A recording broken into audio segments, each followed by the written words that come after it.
Hello, I'm back. 2 weeks in a row. That's like a new record for me in the sense that I've had no record for a long time. But I am very eager to continue playing. Let's see, last time we were here, we lost two people, unfortunately. My uncle passed away. I think he was attacked, protecting the city wall, and someone else is now taking his place to lead the explorers. And then also our professor, who mainly did the sciences, but I mean, he kind of taught a little bit of everything. He also died, but I think he died of the shimmer. So there's this like pink shimmer happening. No, sus. They won't all die, just probably some of them. I'm convinced my dad is going to die. Okay, so the shimmer. So our professor died. Pretty sure that was the shimmer, and it's this fungus that grows inside of you. And our dad was sick with this, and he's already been coughing, and he's been like, trying to take it easy to get better. But when someone starts coughing, I feel like there are other people who have died less expectantly than this. So I don't have much hope. We also are becoming friends with Dis. So we've been hanging out with him on the walls and sneaking out through the drain pipe. So that's been fun. And we also have more skills than we did previously, although we are still babies when it comes to bravery. So we still have a long ways to go, but we are up for the task. All right, so we're also a little bit more rebellious. Not too much, but we also, we've been slowly gaining a new perspective. It's okay if you get literally everyone killed this run. You could just reload and fix it next time. Thanks, that makes me feel so much better.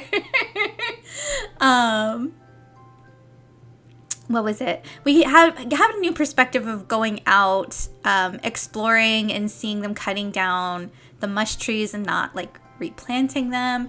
But we're still in this kind of naive phase of like, maybe we can fix it. Like we can try to do better for the colony. Like the colony can be salvaged in some way, which isn't the take I would have, but as a kid, probably. Liberal face, yeah, exactly. Okay, so our perception is doing pretty good. We're getting closer for creativity, and a little bit closer for organization. A few other things are lagging behind. We have no combat readiness, cannot protect ourselves. We're also still pretty cowardly. We did gain some good pluses for animals. We were 0 here last time, and now we're at 17, which I think is pretty impressive. Let's see what else. What is this? I don't remember. Oh, kudos, our reputation. So that's how much we have to spend. And we're pretty stressed out because I think we went exploring last time. Not sure if we're going to rest right now. I'll go walk around and see what everything looks like right now. No comments from anyone today. I guess if there's nothing to do, let's see. We're at the end of dust. Does our stress... Oh, no, wait, are we at the beginning of dust? I actually don't remember. I think we're at the beginning. I think it wasn't dust last time. So maybe we do need to rest right now. That would be the responsible thing to do. Okay, wait, it's not this way, it's this way. Okay, so let's go relax on the walls. You run into Cal and Anemone on the hill behind the garrison at a small construction site. They seem to be throwing logs. There are a bunch of them lying at the bottom of the hill. Okay, so last time they were tossing like sticks, like poles, and now they're just tossing logs. It's a caber toss, Anemone shouts to you, then grunts with the effort of lifting a 6-meter long mush tree pole. She throws it like, oh, this is the pole one. Are we just getting the same flavor text? My best record, she shouts and ties a piece of caution tape to the end of the pole. Your turn next, Cal says, pointing to a neatly stacked pile of construction poles beside you. From the looks of it, the nearby construction, they're probably destined to be a new lookout tower someday.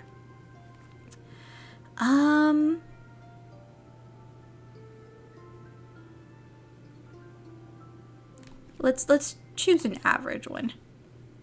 Okay. Sol's made a fine pole selection, Cal narrates in a haughty voice, and has lifted it onto their shoulder. Next time they will approach the sprinting line and begin their run, tossing the caber before they reach the throwing line. Okay. It doesn't say this is an easy one. Yeah, we totally did this last time. Like, I would have liked some extra ones. Okay, we need to get to 41. This is locked. Oh, +1 for each. Oh, yeah. That's actually a good one to have here. And, I mean, I think that's probably the best we're going to do here. Because we don't have any other gems with us. Okay.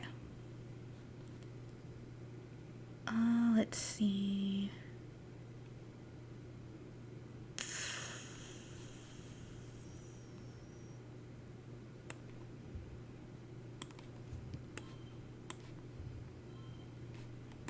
No, let's do.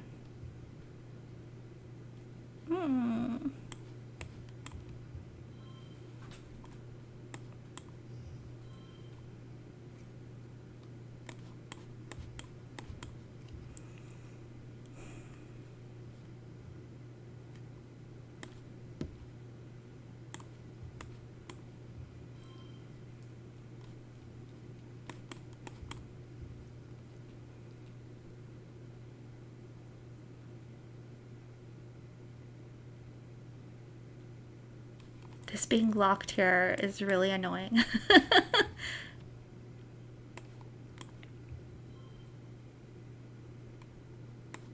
Well, this would be 5-5.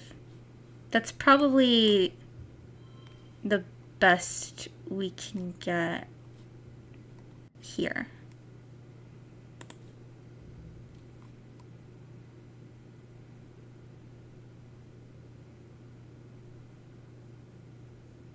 Wow, that's terrible.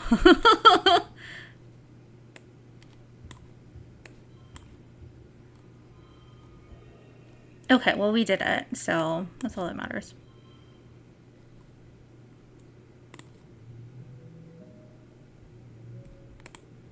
Okay, we gain no skills from doing this.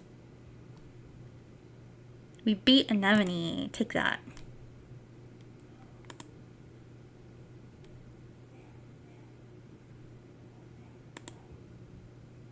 Okay, so we take the month off after that. We're gonna forget wondering. Because we need fewer zeros.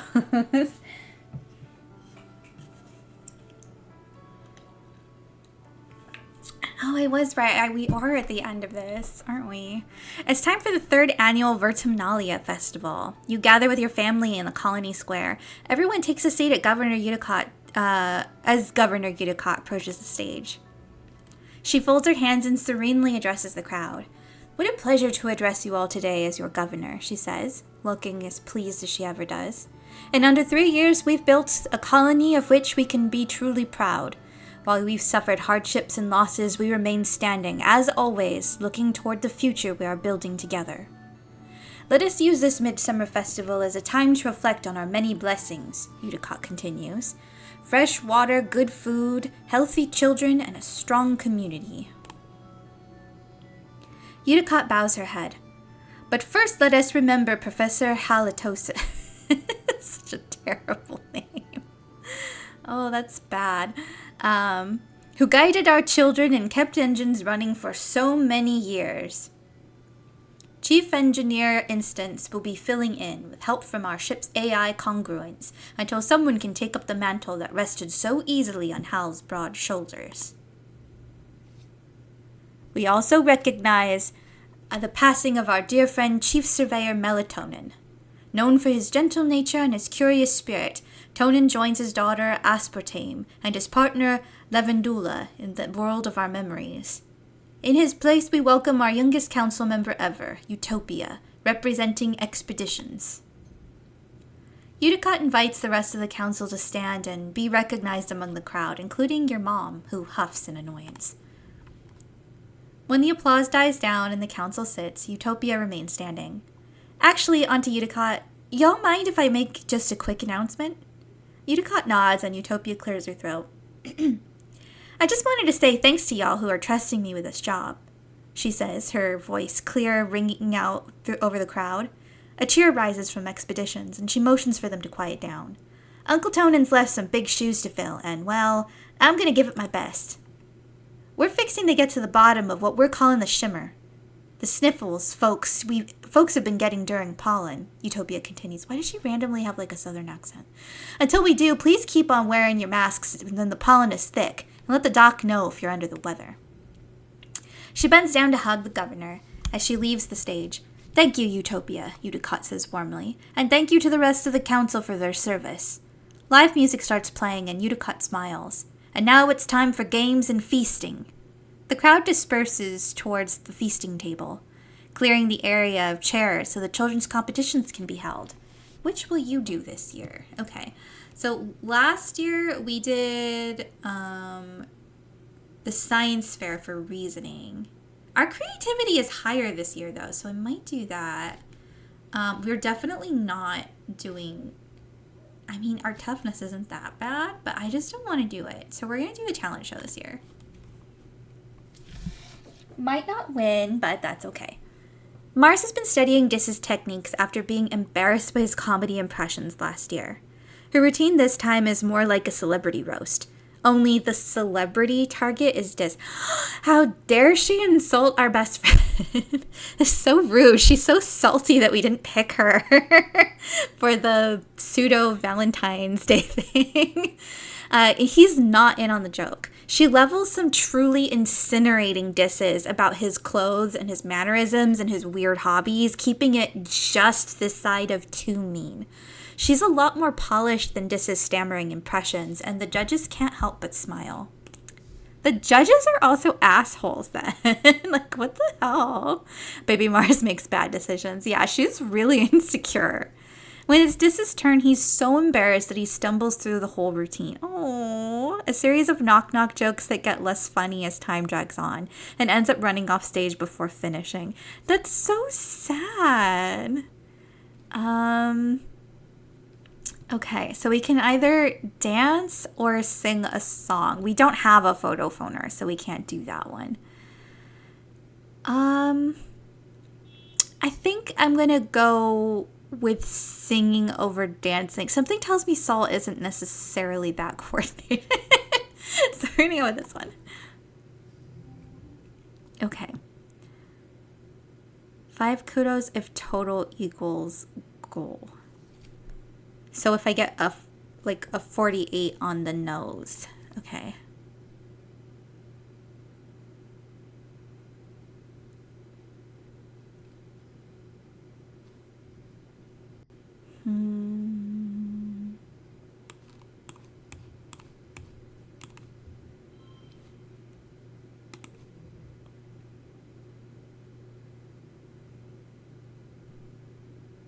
Okay, this isn't a mind challenge, so this wouldn't hurt us, right? This is a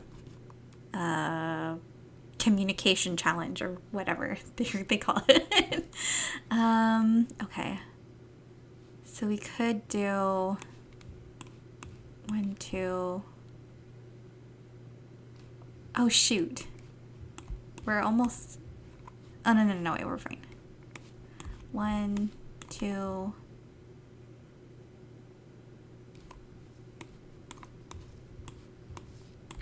But then we might have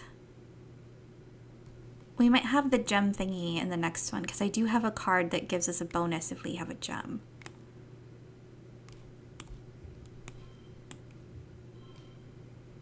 That doesn't really give us any extras. I think it's only a +1, so well, that's only 13 though. No, this is so hard to choose. I could keep this for now.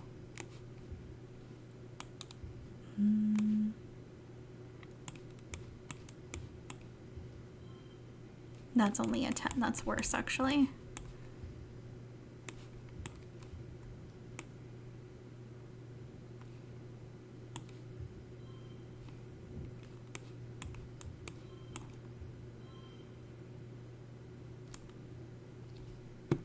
Okay, I think I'm going with that. All right, we want to get 15. Oh, thanks for giving us 2 zeros.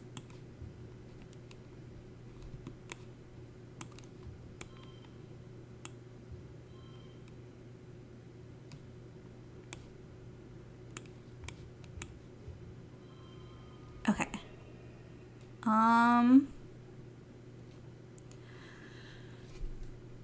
Oh, is there a way to get this to be to be a 15? Yes.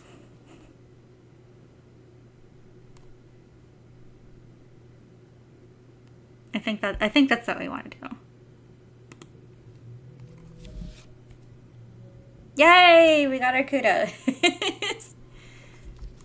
That was a smoother win than any of our science fairs have gone. Okay. You perform a traditional song. By the time you finish, people have tears in their eyes. Yuka asks you to record a copy of it for the Hollow Archives. You win, as voted by audience applause. Take that, Mars. Mars shrugs and shakes your hand. She wasn't really interested in winning anyway. She just wanted to get back at Dis for last year's performance. After the festivities, you take time off for a much-needed, very relaxing break, which means I totally wasted my last day. I should have pushed myself a little bit and studied or something. Your dad sets up a slip and slide through the colony square, and everyone takes turns sliding on their stomachs and spraying water at each other. It's a lot of fun. You can feel your worries floating away in the hot dust suns. Sweet. All right. And we are very popular because we won. And winners are clearly popular. Okay. Oh, Dis, are you still upset? You slip through the colony gates, feeling the breeze from the mushroom forest ruffle your hair. You look around for Dis, but he's nowhere to be seen. Maybe he went to class today? Probably not. Oh, we get a card. As you're about to return to the colony, you hear what sounds like crying coming from one of the expedition vehicles. You pull back the tarp that keeps it from being blanketed with fungal spores, and find Dis curled up in the cabin. He wipes his eyes and turns away. Go away, he mutters. This just seems mean. Why did you say that? I mean, this also is just kind of well, obviously he's not okay, so I don't think either answer is that good in this situation. But the other one is just mean. Why do I play so many games on stream where the person who cries once gets labeled a crybaby for the rest of the game? Justice for crybabies. I'm fine, Dis sniffles. Just leave me alone. Okay, well, this one takes good persuasion, so I'm going to do that one. I think this one won't, nothing's going to change because he doesn't want to talk about it. But I don't know, maybe he'll respect that I would just push my way through. You pull back the tarp and slide into the cabin of the vehicle. Dis continues to cry, but softer now, as if he's trying to stop but can't quite manage it. I've been there. His lower lip trembles. You're lucky you have a family who cares about you, he sniffles. My mom is gone. My sister thinks I'm stupid. That's not true. Tangent loves you. Dis is quiet for a long time. Almost long enough that you begin to consider actually leaving him alone. Just before you do, though, he speaks. I'm never going to go back to class, he says. I hate being around other people, and I hate doing schoolwork, and I double hate it when the teacher asks me questions. I'm not Tang. I don't know stuff like she does. Dis kicks at the console of the vehicle a few times. Bang, bang, bang. Then bursts out into tears again, pulling at his hair. I'm just dumb, okay? People ask me questions and I freeze up and say something stupid, and then everyone laughs at me, even Tang. Tang laughs the hardest, Dis sobs. She's embarrassed by me. I know she is. Today she just told me people would like me more if I stopped being so sensitive and immature. We need folks who use their hearts to... Oh no, he didn't like that. Dis turns away from you. See, even you think I don't use my brain, he sniffles. Everyone always thinks Tang is better than me. Oh, that makes me so sad. Dis wraps him. He's just not ready for that lesson. Dis knows a lot more other stuff, to be honest. Not even remotely dumb. Yeah, it's like Tangent is like hyper-focused on her specific area, and so she knows a ton of stuff about biology. But she kind of ignores other areas. But, like, Dis is very, like, aware of his surroundings. And so he kind of, like, stretches his knowledge out a little bit more. Dis is super sharp when it comes to actual practical, yes, exactly, an understanding of the planet. And that is kind of where that, like, caring is coming from. Like, his caring about, like, the animals and the plants that are on this planet is what is driving him to gain more knowledge. It's just like observation-based knowledge rather than memorization-based knowledge, which I'm not a memorization person either. Got a more holistic view. Yeah, exactly. Dis wraps his arms around his legs and hides his face in his knees. I hate her, he mutters. Everyone thinks she's so smart, but she's just a big meanie. I hate everyone here. I hate being here. I just want to be left alone. I just want to give him a hug, but I know he does not want a hug right now. Tangent is deeply hyper-focused on whatever niche project has their attention. Yeah, definitely. Okay, what can I work on? It might be good to get my persuasion up. Oh, Mars wants to talk to us. You know, Saul, you're right. You're all right, Mars says as you approach. You blink at her, trying to figure out what she means. You're an all right what? At your stunned silence, Mars laughs and tosses her hair over her shoulder. You're all right, she repeats. You actually have good taste, unlike all these other nullheads. Ever since we landed, it's been Pumpkin, I cannot see around your head. Help with this, Mars, and don't waste resources on that, Mars. It's boring. At least you understand the importance of sophistication. Oh my goodness. Let me move my screen. Okay. You shoot the breeze with Mars a bit longer. At some point, Dis skulks out of the living quarters and has to pass by you both, clearly trying not to draw your attention. Where's he going now? Mars mutters to you, then raises her voice so Dis can hear. Try not to get eaten by aliens, she calls out to Dis. If you die out there, they can't use your body for fertilizer. Don't be a waste. No, this is cool.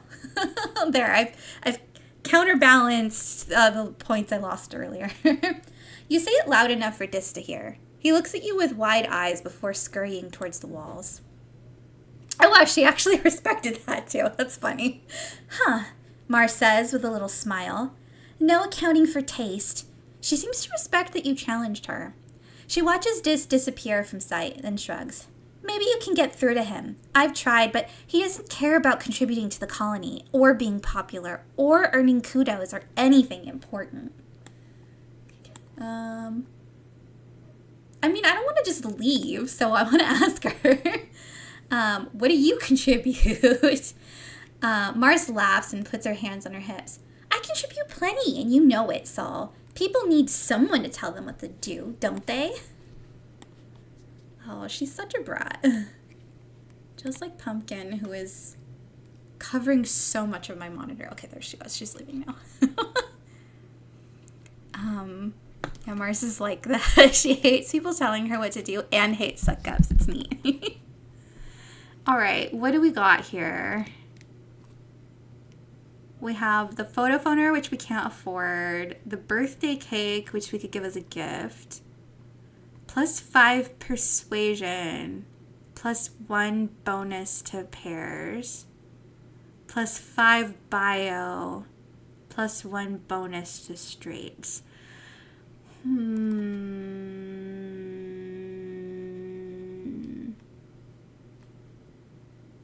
I think I'll wait and make my decision. Bonus to straights. Okay, we're gonna deliver supplies today. It's another meeting of the Secret Fun Times Club. You're trying to figure out what to do today. It's your job as Vice President of Fun Ideas, but you're having trouble coming up with something. Think, Saul. Think. What's that smell? Tang asks as she joins you. You think she means someone farted and you giggle, but then you can smell it too. It's like burning mustard or spices, strong and acrid. Then the overhead lights start to flicker. Oh, that keeps happening, Mars says with a shrug. Like the same time every afternoon. Nobody knows why. It's a mystery. She and Tang look at each other, then at you. They jump to their feet. There's a mystery afoot, and the SFC is going to solve it. Tang brings up a fresh notepad on her hollow palm and adds 2 bullets. Clue 1, weird smell. Clue 2, flickering lights. Cal sniffs the air. The smell's coming from that vent, he says, pointing to a corner of the screen. Okay, so we can either try to get close to it and smell, or get a schematic to see where the vent goes. I mean, need organizing to be 10 or greater. Oh yeah, we can do that. And then this one would be perception 10 or greater. I mean, our perception is really good. But I don't know that I would want to stick my nose into the vent. Weird smell and flickering lights should be way more concerning than, that's been happening. Yeah, especially when things have been happening lately. Okay,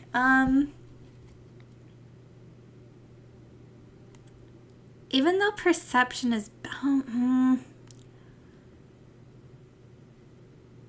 our perception is definitely better than our organization. But I don't know if I would want to stick my nose into a vent and inhale something. Let's see where the schematic goes. Okay, you pull up a schematic of the ship on your hollow palm and track down where this vent goes. It takes a snaking route around the ship and connects to the cafeteria kitchens. It smells awful in here.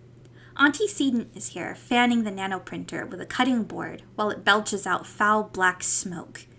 Oh gosh, kids, she says, don't come any closer. This darn nanoprinter's on the fritz again. Everything that comes out is awfully burned, and I don't want you to breathe in that smoke. Every gosh darn day, she mutters under her breath. You look up. The lights are flickering here, too. There. Did you see it? You take a closer look. There's some kind of black dust near them. That's weird. Little clumps of it are stuck to the wall and ceiling, all around the outlet and the back of the nanoprinter, too. You climb up onto the counter, much to Auntie Seton's annoyance. When you put your hand near the black dust, your hollow palm makes your hand tingle, like it's vibrating slightly. Tangent climbs with you and tries it, too. Electromagnetism, she confirms. The ferromagnetic materials in our hollow palms are reacting to the presence of magnets, or an electric current. I think it's in this dust. She makes a note. Clue 3. Electromagnetic dust. That is clearly something we should not be breathing or eating. Auntie Seton shoos you out of the kitchens. Out, out! Go play somewhere else, my darlings. We've got supper to prepare. You follow the clumps of black dust through the lounge, down a long hallway to the children's crèche. It's quiet here, and instinctively you all walk softly and stop talking. You slow as you approach the playroom. The crèche playroom is empty and dimly lit, except for the hollow projector in the corner, showing a purple teddy bear, the one that electrocuted your friend Tammy. It keeps flickering on and off. Oh, God. Oh, no. Okay, so we need bravery 10 or higher, which we barely meet, or we convince Mars to go first. Oh, my gosh.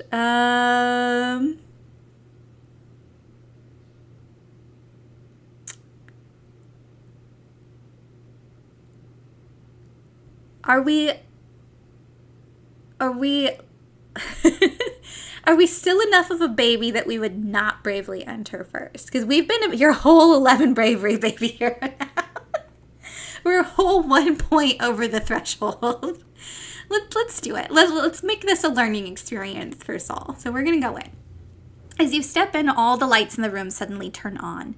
2 musical toys start playing all at once, and a toy robot begins spinning in circles, whirring. Mars shrieks.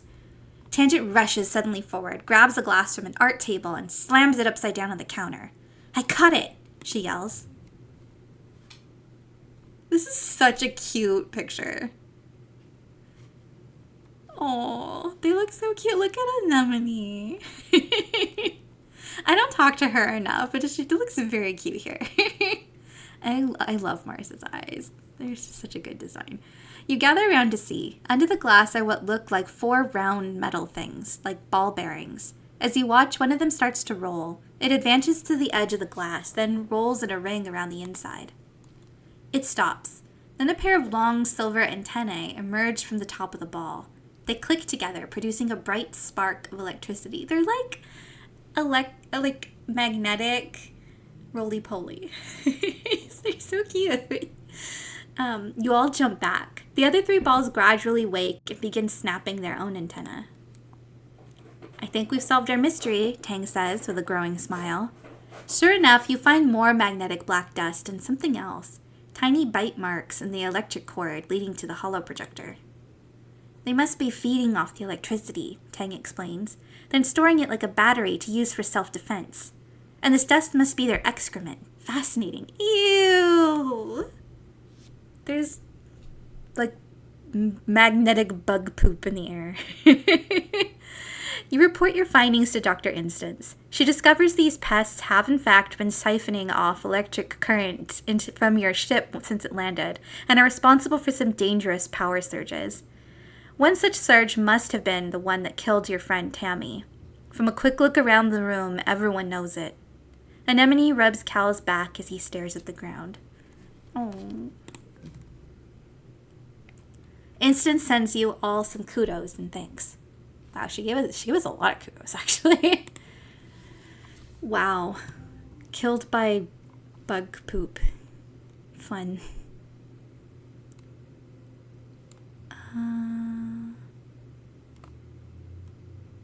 Okay, this one is locked in place.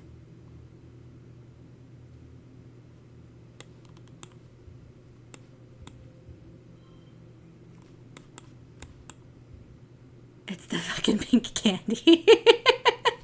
I forgot that that was related to that day.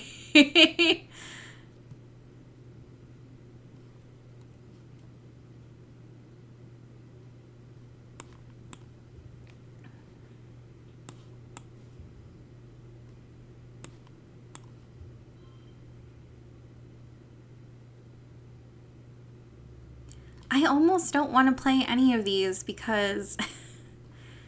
Oh no, but this is it. This is all we can do, right? So we want to get as close. We want to get to 19. Okay, that's going to be kind of tough. Or maybe it won't be. Maybe it's fine. Yeah, it was fine. I just had to put them all there. Okay, so 2, 2, 5, 3, 3. Yeah, that was the order to do it in. Let's see. What if I take that one out? No, I do need all of them. Okay, we can't get to the super one, but that's fine. And we only gain 10 stress. And look at all these bonuses. Yay!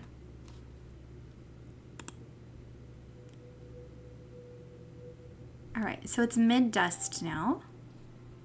Oh no, it's late dust. We've passed mid-dust, so we're at the end of the season.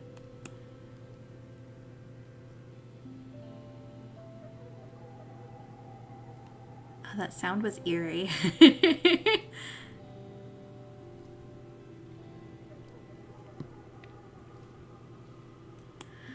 All right, so nobody has anything new to say. So what do we want to focus on right now?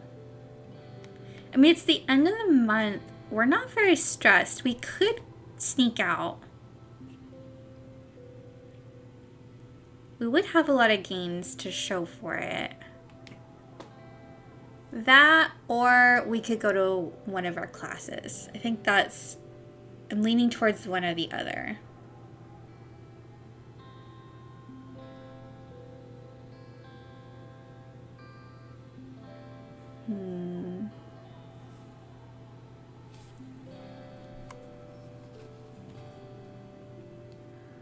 What is the next season again?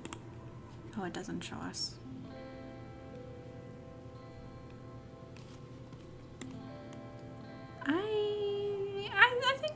we should sneak.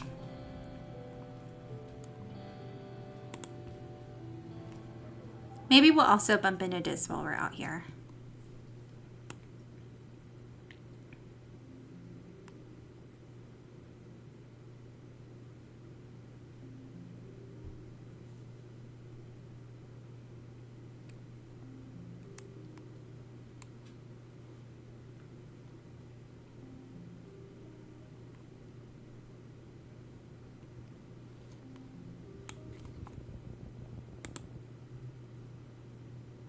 Oh, okay. It's like a checkpoint.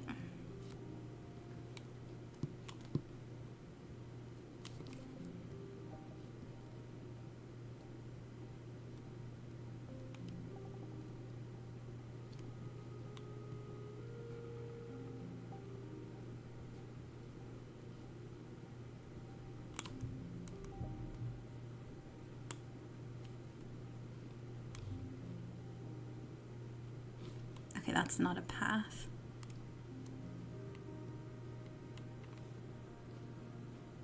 I know I saw a question mark earlier. I just need to find where it was.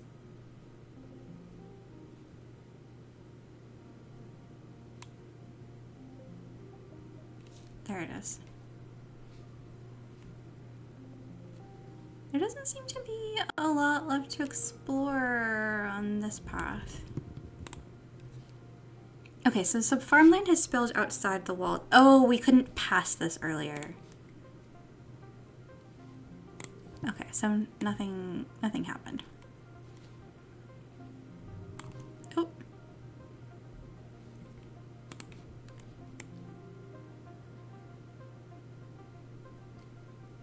Have we explored everything there is to look at out here now? It doesn't seem like it should be accurate.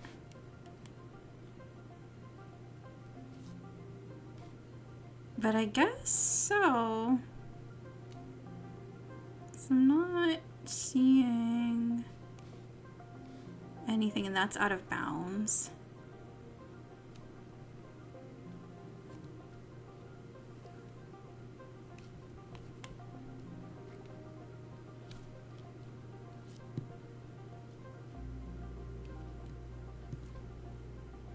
Okay, yeah, that just took us back here.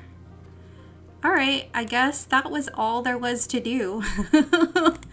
So that doesn't really give us much of anything.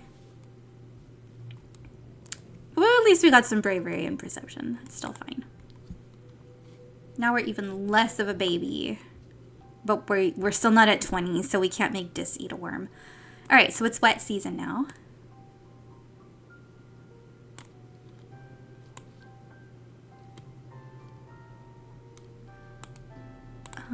What's this? A ripe blue bobber fruit.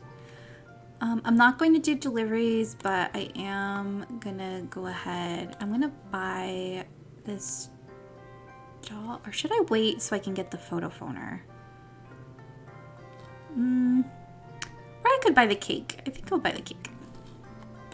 And then next time I'll get the doll. Okie dokie. I guess we're gonna go to class today. All right, what?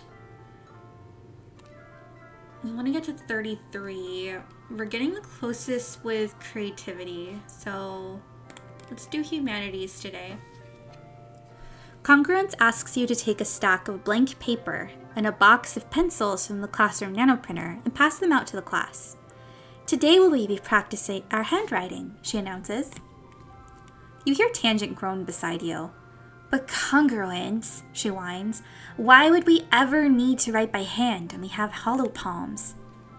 This exercise will be part history lesson, part future skill, Congruence tells the class. In the future, you may not always have access to hollow palm technology. Our replicators and computers will break down eventually, and when they do, you will have to rely on low-tech solutions to everyday tasks. So first lesson, how to correctly hold a pencil.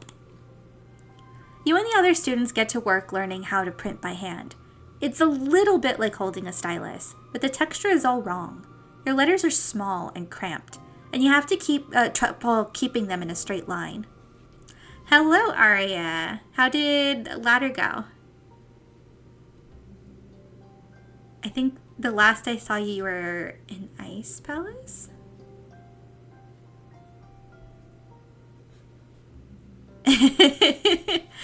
Tang, though, is suffering the worst. Oh, poor Tang. Did you see my mama play? No, but I believe it. Oh. Where's my helper emote? There you go. Ha! Mars laughs. Looks like we finally found something Tang isn't good at. Look, she keeps mixing up her lowercase a's and e's. Wow, GG. You shamed AFG, as Mr. Ed says. Okay, so Tang is used to using a stylus with her hollow palm, but she's never actually drawn the letters. She fumbles like a child, bashing her fists against the hollow palm for the first time. It's painful to watch. You could tell she's getting more frustrated with each letter. Wait, does that mean that Mr. Ed might play your seed one day? To see if he can beat you and AFG in that race?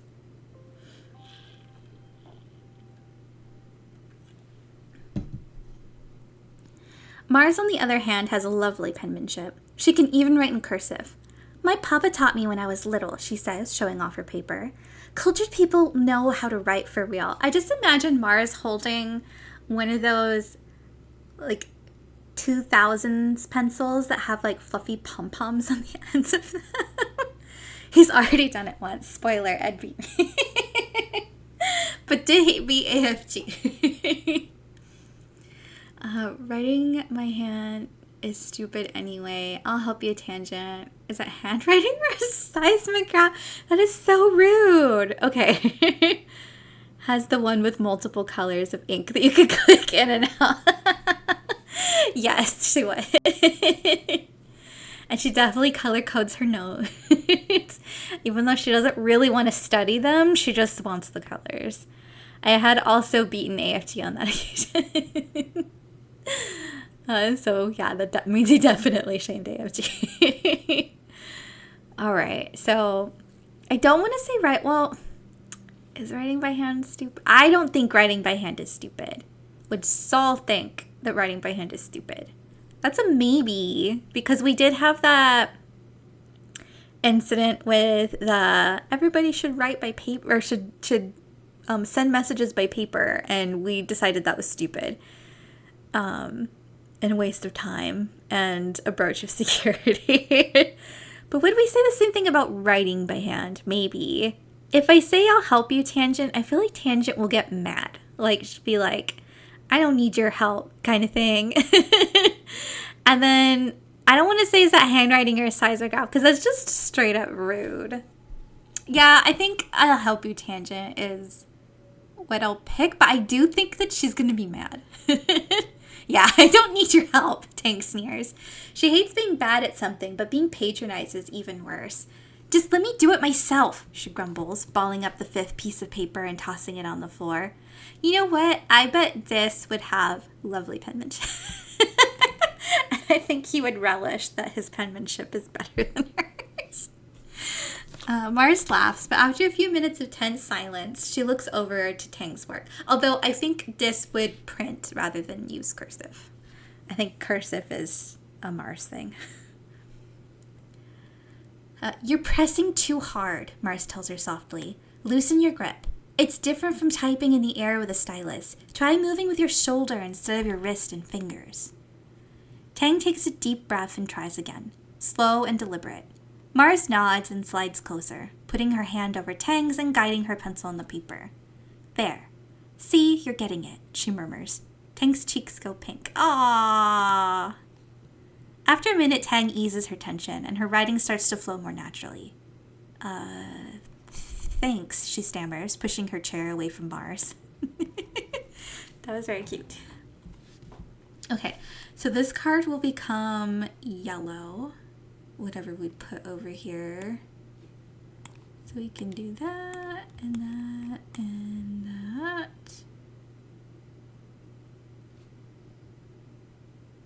+2 if the first or last pain. Okay. We can do that. Super cool. Her hand on Tang's. Tang blushing. Ooh la la. Great creativity boost. We're so close. We just need five more to get the bonus skill. Okay, it is now mid-wet. Is there anything for us to do? It doesn't look like it. Alright, so we're not stressed enough to need to rest. I'm not going to make that mistake twice. Our organization is also getting pretty good. I think we should go to class again, but we're going to go to a different class. This will also help improve our relationship with Tang. Okay, do we want to do engineering and reasoning or bio reasoning? Oh yeah, we decided that like we were going to start studying bio a little bit more because we've been exploring outside a little bit more. Okay, you should have known better, Tangent, you hear as you walk past the laboratory. Curious, you listen at the door. Chief Engineer Instance sighs. I know you meant well, but your presumption has cost us 3 months of work. You can't simply look at an experiment and change the parameters to your liking. Getting results is not the same as doing good science. Your findings, however scientifically interesting, are useless to us without sound methodological underpinnings. Tang's response is more subdued than you've ever heard her before. I'm sorry, Chief Engineer, she mumbles, looking down at the floor. I recognize the error of my ways. I should hope so, Instance replies, pinching the bridge of her nose with her fingers. I'll expect you in the lab first thing tomorrow morning, and I will personally supervise your work in resetting the experiment. You flatten against the wall oh boy, as Instance breezes past you, barely giving you a second look as she strides down the hallway. You poke your head inside the laboratory where Tang scowls and wipes her eyes. What do you want? Okay. Cheer up, it could be worse. I don't think Tang would like us to say that anyway. It'll be better the second time around. That's a maybe, but I don't know. So what were you working on, or do you want to hang out? I think... which would go better? Either way, I feel like Tang might be like, I don't want to talk about it, or I don't want to talk to you. But which one would seem... You should probably ask about the project. Okay. Tang sighs and rubs her eyes harder. Something I've been working on with Chief Engineer Instance, she replies. I'm not supposed to talk about it, and I don't want to talk about it. Losing the data was my fault, Tang continues. I wanted to prove I'm not the little kid from biology class, that I'm ready to work and really great discoveries. Dr. Instance has always been there for me. When I was a kid and now with my mother gone. She's the only adult in this colony who sees what I could become, she says. She believes that I can be better than what I am. It's always been that way. I just really want to impress her. I'm going to say you will.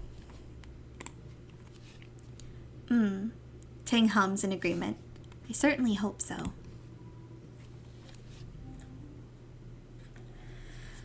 Okay, so whatever card we put here gets a +1.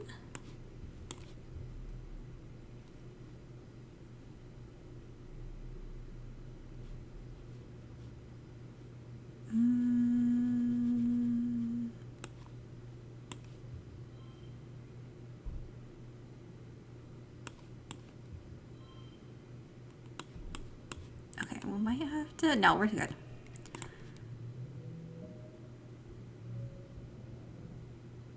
Okay, decent bio gain. And now we're near the end of the month. Actually, that's the end of the year, right? We're gonna officially become teenagers. That's nuts.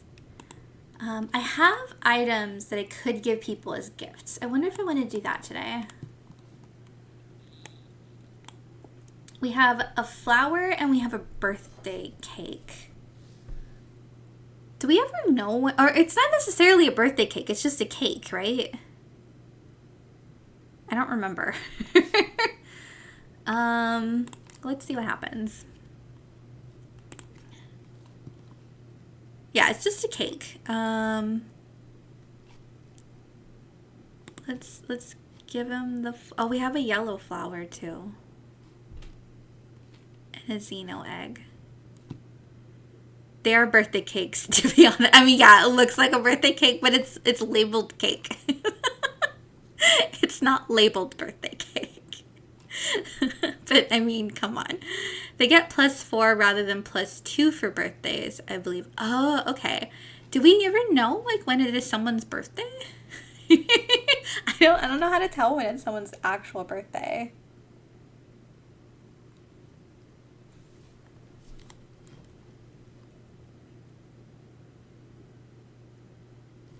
Should I hold on to these then and wait until I can? Experimenting gifting people can stumble into it. Oh, okay.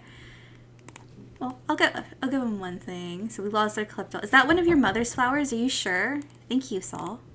Okay, so now we know Dis's birthday. So that's something to just experiment with. Okay, good. Dis is sitting on the in the bed of one of the expedition vehicles, tinkering with a bit of tech. Don't bother, Pumpkin, please. He tries to hide it when he sees you, but it's so many pieces that he only manages to shove some behind him before he gives up and glares at you mistrustfully. What do you want? Okay, so I'm not going to try to snatch one. Just happened to land on Dis's birthday? Oh my god, that's really funny.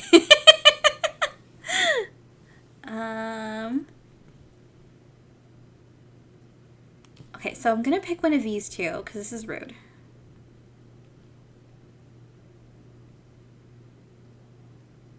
I think I'm gonna go with this one. But sometimes I don't know if I should be more forward with him or not, because sometimes he wants you to be more forward and sometimes he's like, get the fuck out.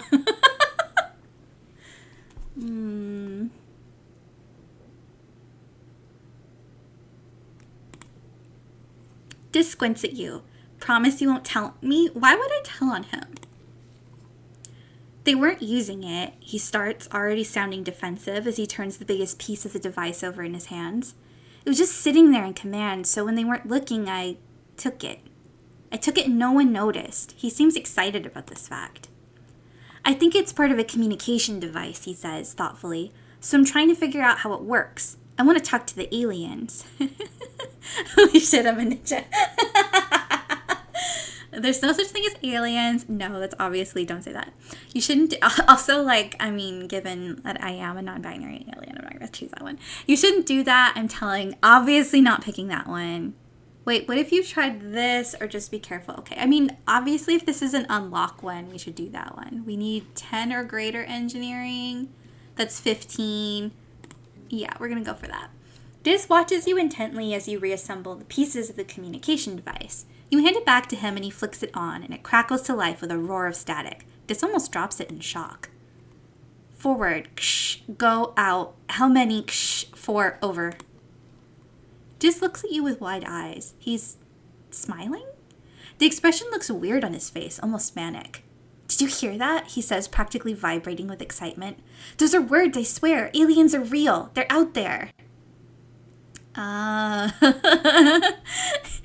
mean, it probably is chatter from command. But do I want to spoil the moment? I don't think so. Dis holds the device to his chest and strokes it. I knew it, he whispers. I knew it. People on Earth used to use stuff like this, thinking that it would pick up the voices of ghosts, Dis says. But it was probably just radio waves, so I figure if I'm looking for radio waves... Aliens have to exist, he continues, quietly but with great conviction. They have to. You can't have this much life on a planet without some of it being smart like we are. He sighs. I just want to talk to them, he says. Maybe I'd fit in more with aliens than I do here. Jeez. Why would someone be so mean to him? Dis nods and looks outward into the mushroom forest. I know you're just trying to be nice, he says quietly. Even if you think we're really alone out here and we're just lying to make me feel better, it's still nice. This is so right, and all the adults are fools to not think the same. Oh, okay. So that was useful. Well, it's not going to be someone else's birthday, so let's hold on to that gift just in case we get lucky again. I think we're going... should we do class again? Is that how I want to spend my last day of being 12?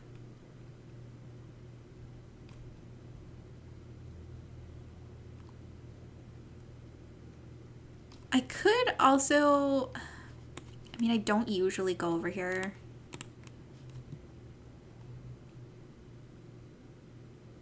No, because animals is combat, and I'm wondering, like, can I finish the game with 0 combat? So maybe not. We could also do more deliveries. That would be... That's perception. How do we increase our persuasion? Or was that persuasion?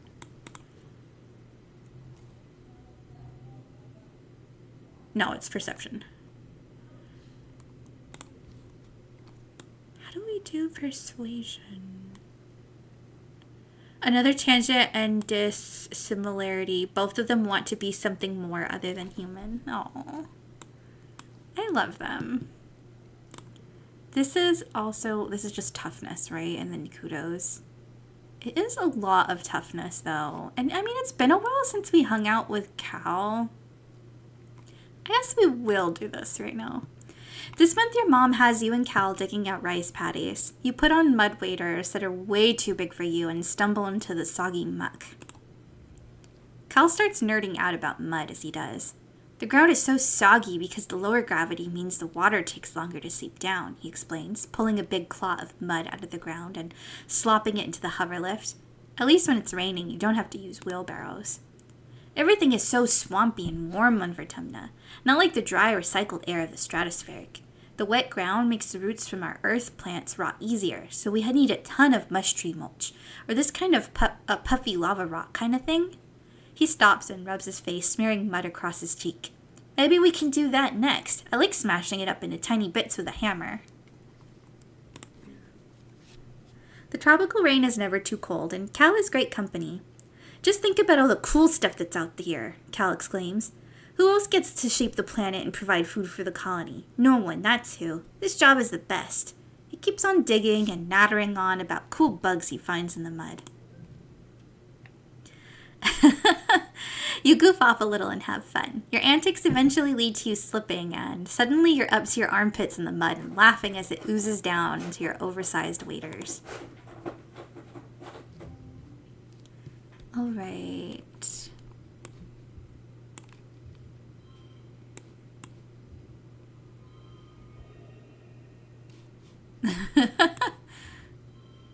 Can we get a super goal? Yeah. Extra toughness. Okay.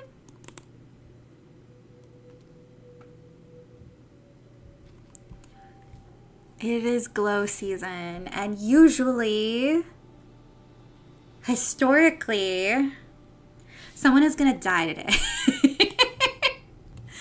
Who is it gonna be? Will it be one of our childhood friends? Or will it be one of our parents? Or will it be Utica? Okay, there's nobody out here. I guess I can just talk and see what happens. I remember last year we couldn't tell her what we learned. We didn't have enough reasoning. Oh no, organization. We didn't have enough organization skills to tell her what we learned. I'm like, it was so rude.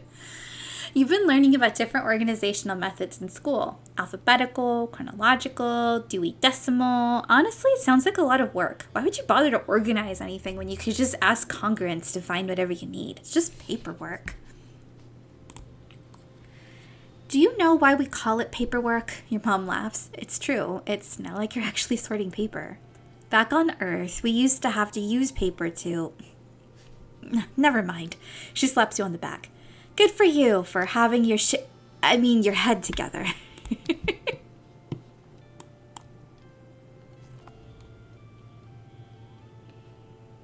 Mom says I'm about to hit my growth spurt. She says I got a hollow leg. Okay. I wonder if they will look different next year since we'll be 13 instead of 12. Still can't ask him to eat a worm. These are the only people outside, right?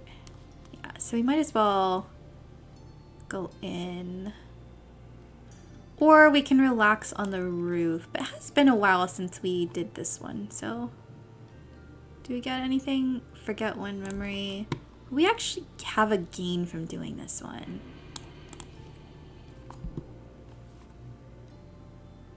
Right? Yeah, I just don't see why we would choose the other one. The view from the wall during glow is absolutely breathtaking. The wormhole seems to smother the sky like a swirling jewel-toned bowl pressing down on the gloom. Everything in the wilderness is lit up and seems to breathe in and out with the planet, the one living creature made of stars. It's beautiful. You almost forget how dangerous it is. Oh no, we are gonna forget a stress cry. That's an actual, like, memory, like a more recent memory. 2 data points form a line, but 3 is a pattern. The colony has been on high alert all glow, hoping that the creatures from beyond the wall don't return for a 3rd year in a row. Surveyors keep reporting that they're seeing unusual animal activity. Even the plants seem different, they say, and new tracks that have been left by creatures larger and heavier than you've ever seen. You and the other colonists drill evacuation plans. You're in engineering when you hear the sirens ring through the colony. You cover your ears against the noise and make your way to the nearby classroom. This is one of the assembly points, so you should be safe there, but it wasn't so safe last year for Professor Hal. What if another creature gets in? Oh, I forgot that's what happened to Hal, so he didn't die of the shimmer. Congruence, the new teacher, is just a face on a computer screen. She can't protect anyone. Congruence flickers cheerfully. Please stay calm, children, she says. The defense squad is already en route to the creatures. This should all be over soon. You've been told this before. As the sirens continue, you're faced with a choice. We are still 2 baby. All by 1 point. Oh, that's terrible. Okay, so we're taking bets then. Who is going to die?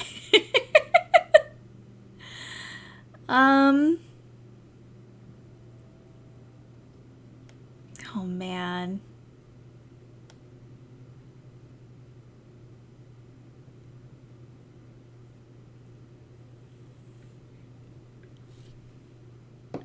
See, I was gonna say one of my parents, but this is about the animal attack now and not about the shimmer. So it's like, I don't know. Because my parents don't usually go out to do this.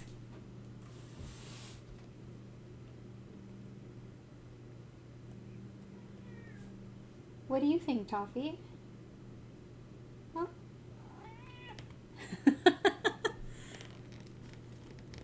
All right, well, either way. No. You, Tang, Mars, and the other kids try to stay calm. Congruence directs you under the big tables together, then assigns you a chapter on Earth history, as if nothing was happening. It's impossible to think with the siren going off. You read and reread the same paragraph over and over, trying not to think about some monster bursting through the door, or window, or wall.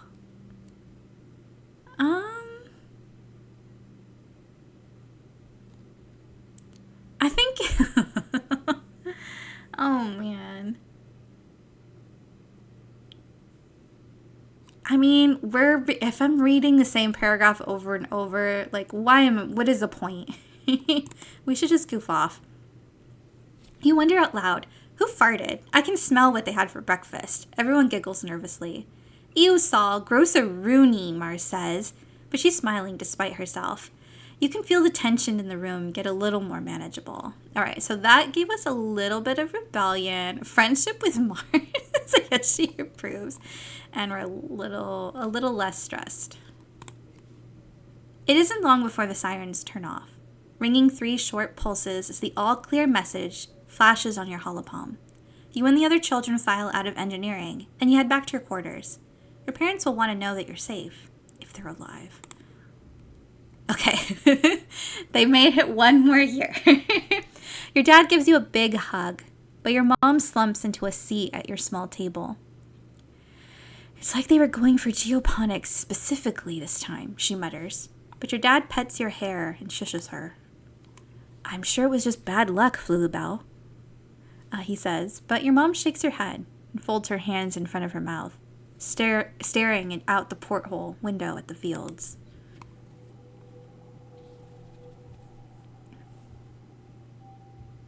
All right, it's now early quiet. We are 13. Look at all of our memories. Did our friendship with Tangent go down? I feel like it went down. I thought we had 1 full heart with Tangent. And we had 1 full heart. Or maybe this just means we gained a half heart with them. We gained 2 full hearts with this. 17, 16, 40, 34.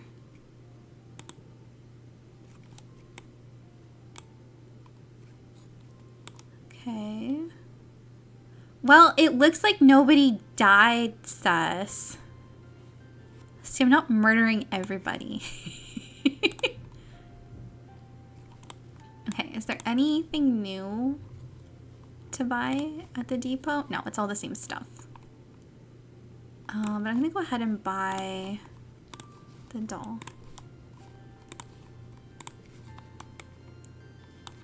Okay, does anyone have new stuff? Okay, yeah, they do. Mars is frowning intently at her holopalm, typing a new message. Oh, excuse me, Saul. I just have to clear something up, she says, sparing you a look. Anemone posted her answers to the Everything About You survey on the colony message board, and she said that she thinks her brother Calm is the coolest person in the colony. Mars rolls her eyes. As if. Calm is like one of the hottest, but he's not sophisticated. Okay. Oh, you want to hear more? She humphs and tosses her hair over her shoulder. You know it's a lot of work. I practically run the whole command center. Requisitions and nanoprinting are the backbone of the whole colony. Wow. She sounds like the Administrator Seek. Okay, so our friendship is enough that we could ask to work with her. We can't just ask for a job because we're not loyal anymore. Well, Mars hems and haws. I suppose it is a lot of work to do alone, and I do like you. We should stick together. Whatever Mars does to pull Administrator Seek's strings works, because an hour later you get a message from them on your holopalm. They're dubious that you'll be able to rise to the responsibilities of the role, but that's nothing new. Seek is dubious about everyone and everything, but they agree Mars would be more efficient if she had someone else to keep an eye on her. Okay, so we have a new job we can do. So that's where we can gain persuasion. Okay, that's probably what we'll do, but I want to go around and talk to everyone and see if they have anything else to say.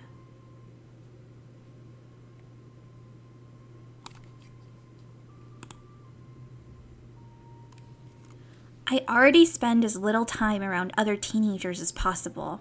Tang sniffs dismissively. But now that everyone smells and is growing hair in unfortunate places, absolutely not. Her lip curls in disgust. What a cosmic joke. Hormones that encourage us to be intimate with one another while simultaneously turning us into disgusting, sweaty, stinking beasts. Ugh, no thank you. I have never allowed my biology to dictate who I am, and I don't intend to start now. That'd be really funny if I followed that up with, here, do you want a cake? Anemone is munching on a container of cut-up pieces of dust melon. My mom is kind of bossy, but she sure makes a great lunch, she says, offering you a piece. Gotta keep up your strength. Never allowed her biology to dictate who she is. Are you gonna tell me I'm a nerd? Dis asks, barely looking up from his hollow palm. You can save it. I already know. That would be pot calling kettle. Don't you have something you should be doing right now? Wow, rude. Afternoon, Starshine. Yeah, we have nothing to talk to him about. We still need 3 more points in animal handling. Cal is digging up something in the garden, creating a neat little stack of vegetables in his wheelbarrow. Hey, Saul, he says, taking off his gloves to card his hand through his hair? How's it hanging? I've not heard card used as a verb in that way before. No, pumpkin. Alright, so we're going to work in the depot today. Tangent being gender in space on purpose and Mercury. Zeke rolls their eyes when they see you report to the depot for your first day as a clerk. Oh, it's you, they deadpan. Well, at least you might learn something useful while you're here. The depot is where the precious nanoprinter lives. Zeke lords over it like a tyrant, and they don't like children. Well, we're not a child anymore. We are a teenager. They load the depot module on your hollow palm and walk you through the process. People submit requisitions for the nanoprinter through this portal, they explain. It's your job to program the correct routine into the nanoprinter to fulfill their order. Then you mark it as available for delivery to pick up, depending on if we have a delivery person available. Zeke grumbles, and we almost never do. With that perfunctory explanation, Zeke leaves you to figure out what to do on your own. It's okay for the first hour or so, because no one puts in a requisition at all. It is pretty early. Maybe everyone is still asleep? Okay, so going to sleep would not help us here. Diversity win. The non-binary adult is a condescending jerk. Catch up on some homework. Boring. Or clean and organize the depot. I think cleaning and organizing would be more relevant. There isn't a lot to organize, as you don't store a lot of stuff here, except for things that people need all the time, like toothpaste. But you find a bucket and start to mop the floors in the old-fashioned way, because there's nothing wrong with taking pride in your work. You're jerked back to reality by a haptic pulse through your hollow palm. Your first order. You excitedly open your hollow palm and read it. Elbow grease, 1 gallon, it reads. From Cal, geoponics delivery, ASAP. I mean... Obviously. You dismiss the phony requisition. Ha ha, Cal's got jokes. Another one pops up on your hollow screen. Flashlight fluid, 2 gallons, anemone, sports ball, delivery ASAP. Another bogus requisition. Are your friends really trying to prank you? You've barely dismissed that second one before a third comes in. ID 10, T-gas, flammable. 2 cubic meters pressurized, tangent, engineering delivery, ASAP, caution. Okay, well, we don't have enough reasoning to not do that one. So, we're kind of stuck. You fix the requisition to your hollow screen and fire up the nanoprinter. Huh, there must be something wrong because you're not finding anything under... You're about to punch in the parameters for something similar to what's in the requisition when you hear someone laughing behind you. OMG, Mars exclaims, leaning over your shoulder to look at your hollow palm. Are you serious? Are you kidding me right now? Like, Saul, that's not even a thing. Mars snaps her gum in your ear as she reaches over and dismisses the requisition. Here, I saved you from being a nullhead today. Now you owe me one, she says. I take payment in acts of service. She hops up onto the depot counter and primly crosses her legs. I am so totally relieved to have you as my assistant here, Saul. Finally someone to haul boxes and fetch things so I can focus on the important work.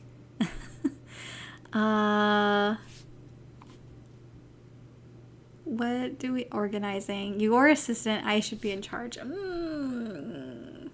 I mean, Mars has responded kind of favorably when we've pushed back before.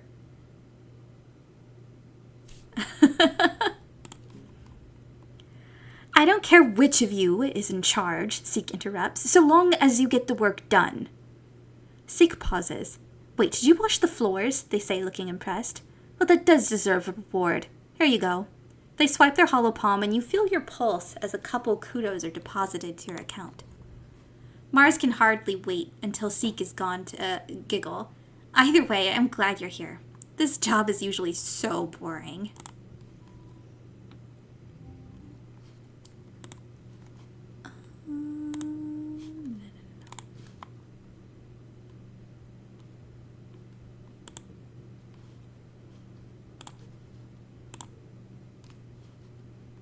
That's not what I meant.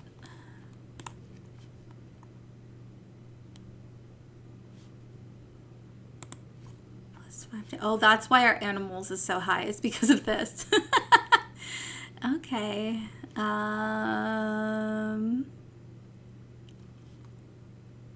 This is an organizing challenge. Okay, so this is in the mind anyway. So this is locked. +1 skill on tough challenge when...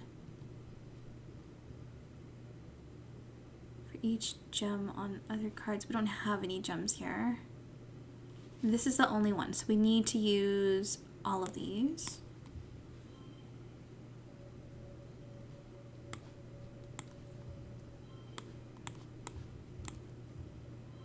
Although this is a -2. How much did we take that out? We don't make the threshold. Okay, so we can't get a super boost because of that -2. That's okay. We still win. All right, +3 organizing, +1, +2 persuasion, +10, +1 kudos. Pretty good.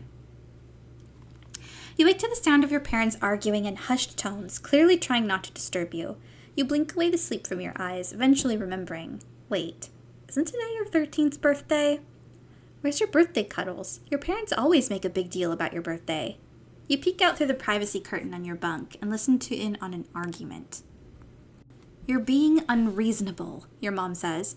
Sol is a teenager now.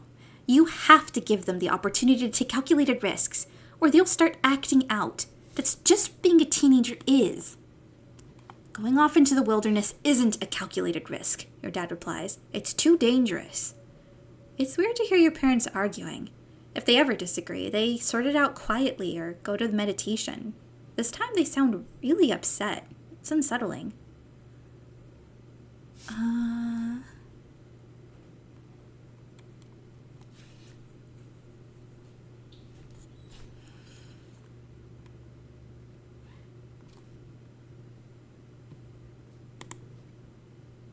They glance at you. Your mom holds up her hand to silence you and goes right back to talking. Geranium, she grates. You've said yourself that we need every person out there surveying for edible native plants. You're even going yourself. Why not your child? Your dad flails his hands helplessly. Because, Flulu, they're our child. It's our responsibility to keep them safe. You're not keeping anyone safe by coddling them. Your mom almost shouts, and your dad flinches in shock. Sol's survival depends on them understanding this planet we're living on. So you're not doing them or the colony any favors by pretending like that's not the case. Anything you say would just make him more upset, and they're doing a good job of that all by themselves. But you're so angry with them right now. Why can't they act like proper parents? They argue for a little while longer before your dad raises his hands in defeat. Okay, I'm interpreting that as loyalty to like the family and not necessarily loyalty to the colony, because that's not really how I was thinking about making that choice. Oh, but it does say loyalty to relationships with adults. Your mom's fierce expression softens. Hey, Sol. Sorry. It's your birthday today, and here we are arguing like a pair of assholes. Happy birthday. They both give you a hug. We meant to order up from the canteen and have your usual birthday breakfast, but we got to talking about how Utopia's opened up positions in expeditions for kids, 13 and older, and, well, it's you now. I suppose we'll have to let you spread your wings someday, your dad relents. I just feel better knowing you were safe here inside the colony walls. He gives your mom a faint smile. We decided early on to let you choose your own path in life, so if you want to join expeditions, we're behind you. Just be safe. Okay, so now we can do it without sneaking. So there's that. I guess that means we should probably improve our combat, right? Because we'll probably die out there. You find your dad comparing some plant samples when he sees you. He puts down the test tubes and gives you a big hug. "Kiddo," he exclaims, then kneels down to look you in the eye. "I've been thinking. I want to say I'm sorry your mom and I were arguing on your birthday. We disagree sometimes, just like every couple, but it's unfair that you had to see how the soy sauce gets made." Wow. No, yeah, I was really upset. Your dad's face falls. "I know. I'm sorry, Gooseberry. Here, I hear the depot's open now. Go get yourself a piece of candy or something. On me." He tried to like pay me off. Like, "I'm sorry. Here's some money." "Your mom and I talked it out," he continues. "We're both just really putting out our everything into the farm right now. And it's making us kind of snappy. You don't have to worry about it, okay?" He squeezes you in a hug. "If you want to join Utopia's exploration team, just be careful. It's dangerous out there."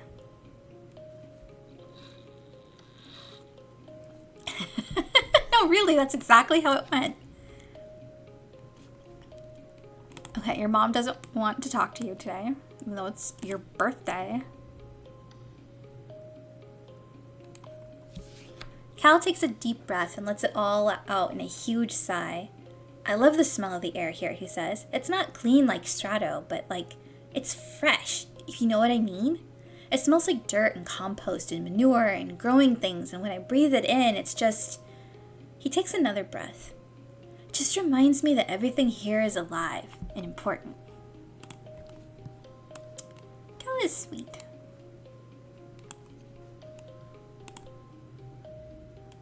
Dis is sulking, leaning against the outer wall of the colony with his arms crossed. "Mars called me a maladapted degenerate today. Then she told me she's just trying to help. Like everything would be fine if I just acted like everyone else. Everyone thinks they're so much better than the people we left back on Earth, but they're just as close-minded and stupid." Yeah.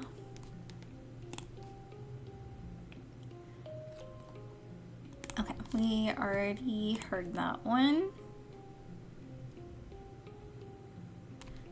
And this is exactly what we heard earlier. Okay, so we're close to being able to talk to our dad about animals. So we're gonna finally do some defense training just so that we're not at complete zero when we go on an expedition. You attend your first session of Security Chief Rhett's self-defense classes. It's a small class, mostly security officers and other adults. You and Anemone are the only kids. She gives you a wink and a cheesy thumbs up as you listen to Rhett rant about how everyone in the colony needs to learn self-defense. What are you doing over there?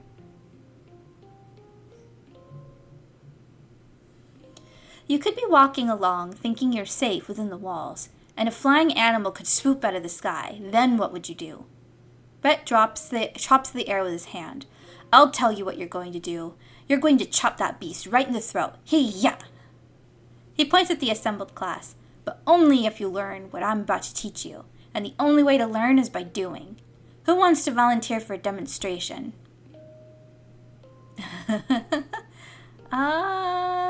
I mean, we're not a bravery baby anymore.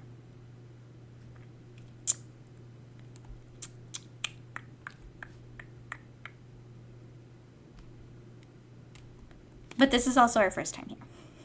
Safety in numbers, you try to become invisible so you won't get called on by Chief Rhett. Someone else volunteers and Rhett flips him to the mat to demonstrate what happens when you try to grapple with someone bigger. How embarrassing. Glad that wasn't you. "Only engage with the enemy when there's no other alternative," Rhett says. "No one walks away from a fight without getting hurt. So the first rule of self-defense is to not put yourself in situations where you need to fight." Once you've learned situational awareness, we'll move on to hand-to-hand self-defense, drawing on a variety of martial arts. Only when I'm confident that you're ready will we advance to weapons. There aren't that many weapons in the colony, mostly stun gloves and batons with a few plasma rifles. You hope you don't have to use them, but it'll be good to know how. Okay, so this card will become a red card.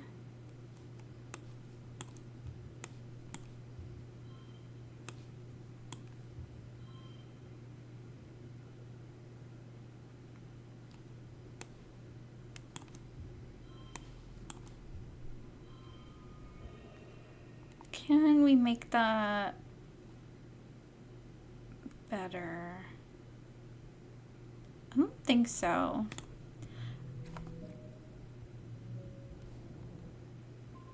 Okay. Small, we need one more animal point before we can unlock a conversation with my dad.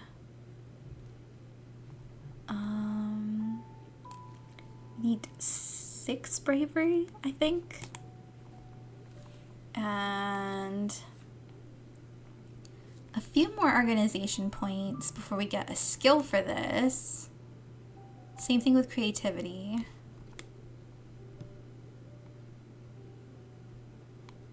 Oh, this is just open now.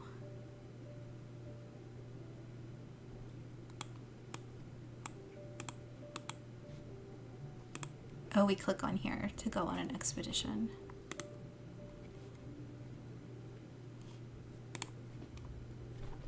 Stop. Oh, we can also just survey the plains instead of going out. That's +3 perception. Okay, so I can use this. We already have pretty good perception right now, though, so I wonder if I want to focus on something else. Okay, but good to know. That's another way to level our animal skills.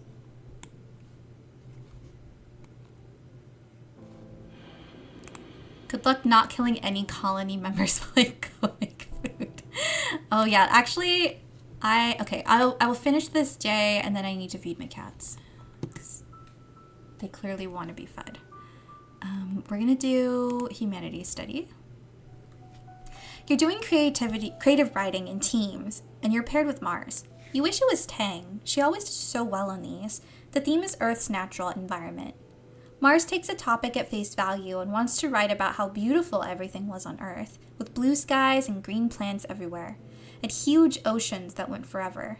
It always looks gorgeous in the carefully staged movies you've seen on holovids. Okay. I mean, I don't want to take someone's idea. Learning about Earth. I mean, both of these are a 3. And this one's situational. This one's always a 3. So we're going to do that. Mars wants to write about Earth's lush forests and deep jewel-like oceans, but you stop her. Wasn't Earth basically on fire when your parents left? You decide you should spend extra time researching how things really were. You've heard the basics from congruence, but what was it actually like? You ask her for all the information she has on the ecological collapse of Earth. Well, congruence replies, first carbon emissions trapped the heat of the sun, which raised the global average temperature. You ask her to stop so you can look up carbon emissions, and she continues. So the polar ice melted and the oceans rose and became too warm to sustain life. Mass weather disruptions caused grassland to become desert. Then the bees died, and then so did everything they used to pollinate. Food instability caused wars to break out. By the time your parents left Earth, everything was essentially either underwater, on fire most of the year, or irradiated. Learning all this stresses you out. All of that just because people wanted to drive in cars and own lots of stuff made in faraway places, and have big families and keep their big houses the same temperature all year, and all by burning dirty mud they dug out of the ground? Could that happen here too? You're too bummed to present your findings, but Mars steps up. She gets a few facts messed up, but presents it well. She ends on a high note. She doesn't think the mud here on Vertumna is as flammable as the weird mud they had on Earth, so no problem. You don't get an amazing grade. Mars accepts this with grace, but still thinks you would have done better if you'd gone with her idea. Okay.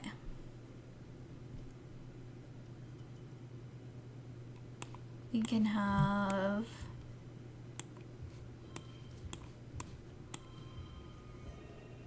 Ooh, okay. There we go. Made it.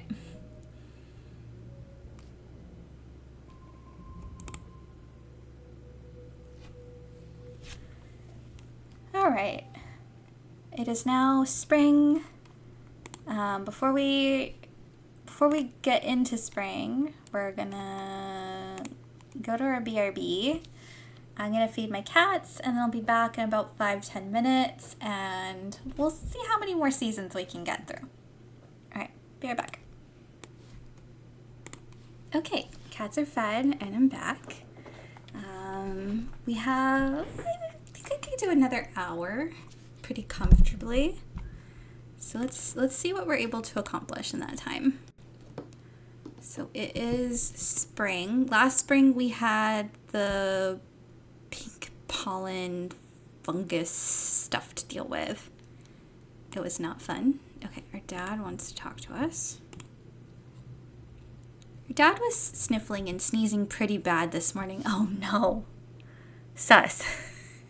If my dad dies, I'm blaming you for leaving to go make food.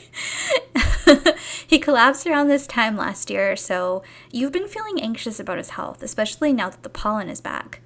He's working hard in the fields, respirator hanging from his neck as he grunts and shovels dirt into a wheelbarrow. He sees you coming and stands up straight, coughing a little as he stretches his back.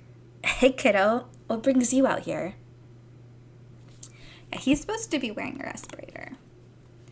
Your dad makes blah blah blah motions with his hand. I do, don't look at me like that. I'm just getting some fresh air. It's hard to breathe with that thing on. I'm racing to get these pixie beans in the ground, he continues. We're all set to have a great harvest in time for Vertumnalia. He leans on his shovel, tucking one foot behind the other and rocking back and forth. Truth is, I've been working like a dog. I'd love to get out of here for a while. Hey, what do you say you and I go for a little walk, he says, brightening. I know you don't get outside the walls much either, but we could do a little nature walk. I study all the plants the foragers bring back, but I've never really seen them in the wild.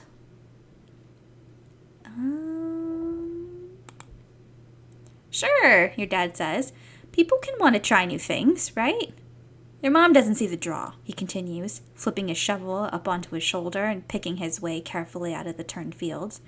She likes what she can control, you know? There's a whole planet out there. I want to go explore. He stops and doubles over, suddenly racked with a coughing fit that makes him unable to speak. He tries a few times to catch his breath, but each time he just starts coughing harder. The pink pollen in the air swirls and eddies around you both. I don't think that's how this works. Oh boy. If I don't make the right choice, I could kill my dad right now.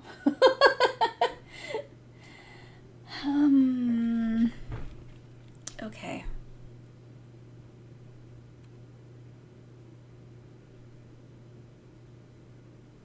Oh my god, this is too stressful. Like, I want to choose a walk will do you good. That's what Earth doctors would say. Like, you should get some fresh air and do some exercise, which, I mean, that's really not what would be helpful if you had, like, asthma or something. And, oh my god. Maybe you should stay indoors means that I don't get to go explore everything and learn more about edible food, which we're going to need to know about when my dad inevitably dies. Oh, God. Oh, your dad wheezes. You're just like Instance. That'll stick in the mud. I remember when we were younger, she was always walking around with her nose in everyone's business. She always thinks she knows what's best for people. Despite his brave words, he has to hold on to you for balance as he catches his breath again. Okay, maybe now's not the best time, he gasps, finally putting his respirator back on. But you and me, we have a date with the outside world, kiddo. I'm taking a rain check. Whew, he says, his eyes red-rimmed and streaming from irritation. Can't wait until Instance figures out a treatment for this shimmer thing. She says maybe next year. Maybe the one after that. I'm gonna be first in line, you bet. Oh boy. That's not comforting whatsoever. Okay. Yeah, we're gonna go to bio class. You see a notice on the engineering holo web. Chief Engineer Instance needs someone to help with after-school tutoring. Literally, anyone who isn't a complete idiot will do, because she's desperate. Please apply. I mean, why not? You tell Dr. Instance you're interested in the job. She looks up from her hollow palm, like she's just noticed you exist. Yes, you'll do, she says, nodding. The younger, slower kids have trouble keeping up with congruence sometimes. You mostly just have to pat them on the back now and then and stop them from wandering off when they're supposed to be studying. No offense, but anyone with a pulse could do it. You wait for further instructions. Instance sighs, shooing you away dismissively. You know where the classrooms are. Just come when you're not doing whatever nonsense teenagers do. Okay. So this could become a mental card. Oh, but this gives us a +2, so that's kind of more useful.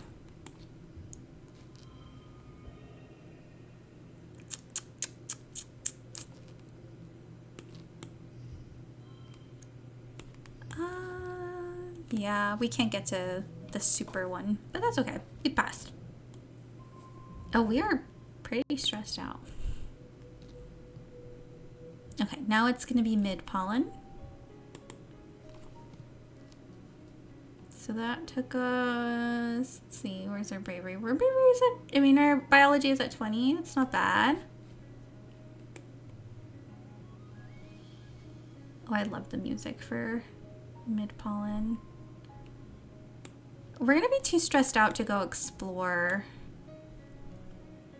I would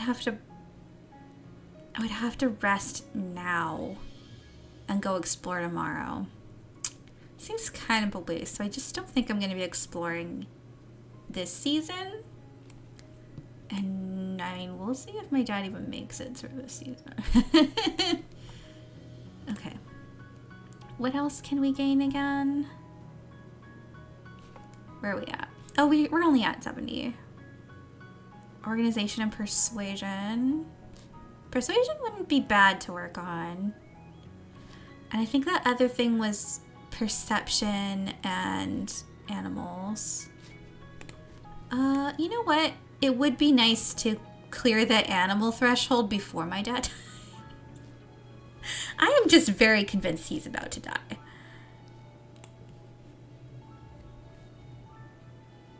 Okay, yeah, so we're gonna do this.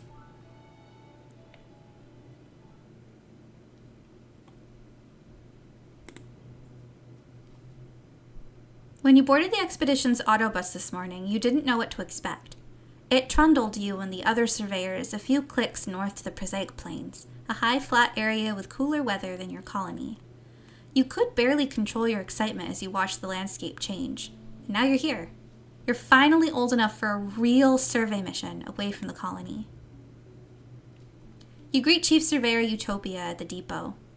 This here is a plast cutter, she says, handing you one. It's a tool for cutting and heating things. You can use it to make a fire, cauterize a wound, boil water, and it cuts some materials pretty all right. You can use it for self-defense too, but I don't suggest it.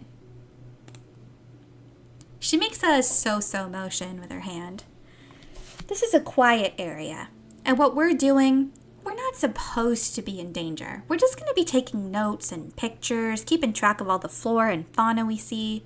Just don't touch anything, unless I ask you to take a sample. Everything is potentially dangerous. We don't know much about what's out here. Which is why we need surveyors, even young'uns like you. The prosaic plains are a sparse region. Like you can assume from the name, you can see things from a long way off. Utopia sees you squinting at the horizon. And what are you going to do if you see something coming for you? Good kid, Utopia approves, patting you on the back. We don't need any trouble. This joins you. You must have come on an earlier autobus. Ah, good, you're here, Utopia says, digging out another plas cutter for Dis. You two greenhorns are with me, for the foreseeable future. Or for the foreseeable. Now, we don't gotta sniff each other's butts all the time out here, but I do expect y'all to be in yelling distance. Comms can get spotty out here. You and Dis share knowing glances. You've both been sneaking out to explore long before you were officially allowed to. Utopia also hands you a surveying drone and shows you how to launch it. It'll automatically perform local scans of wherever you go, though detailed scans still need to be done manually. When you return here to the depot, it'll upload its findings to the HoloNet. Your job is to cover ground, see what's out there, and so long as it isn't dangerous, record it. She slaps you on the back. All right, team, don't get yourselves killed out there, okay? All right.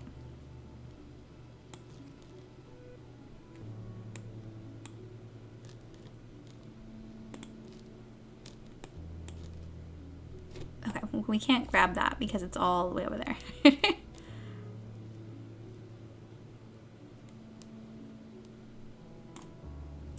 Okay, here's our first survey. It's a cloudy day. You hear the crash of thunder from somewhere nearby, loud. Sounds like it's getting closer. Suddenly a massive, impossibly tall something punctures the low clouds and slams into the ground ahead of you. It's as tall as a skyscraper and 1 meter wide, covered with chitinous bone like an insect. You think it might be a leg? Another crashes down, then another. The creature's body must be in the clouds, so high you can't see anything but the legs. The first leg lifts again and moves toward you. You're in shock. Your body simultaneously screams at you to stand still and run. You watch the clouds, and as the next leg breaks through, you dodge it. It slams down where you'd been with enough force to crush a boulder to dust. This creature is so unbelievably massive, you're like an ant to it. As it passes overhead, you marvel at how such a thing could even exist, and hope it never wanders any closer to your colony. Okay, that got us pretty stressed out. We can do one more, maybe? Wait, let's go pick this up. Let's go talk to this. Hey, Saul. Just greets you cautiously as you pass on the narrow path. Hey, do you want to, want me to show you something? This almost never makes overtures of friendship. Whatever it is must be pretty cool. Yeah. You follow him for nearly half an hour. A couple times he stops to listen for something, then continues onward, tromping through the fields of broad-topped mush trees and swaying antler ferns. After a while, you start to wonder if he's just lost. You're about to say something about it when he holds his hand up for silence and directs you to crawl under a huge mushroom. On the other side, you have a view down to one of the perfectly round ponds. Taking up most of it is an enormous xeno, its legs deep underwater. It's a balm meal, Dis tells you. They live in the swamps. You don't usually see them here. This one seems totally at home. It dips its long neck and even longer mouth into the pond, sucking up water from the bottom and spewing it out of its spout at the back of its head. The spray of beautiful turquoise water sparkles in the sun. Tiny, colorful bird-like creatures dart around it, catching the tiny fish that come spraying out. You enjoy the pretty scene together. Okay, yeah, we're too worn out, so we gotta go home. We're at max capacity here.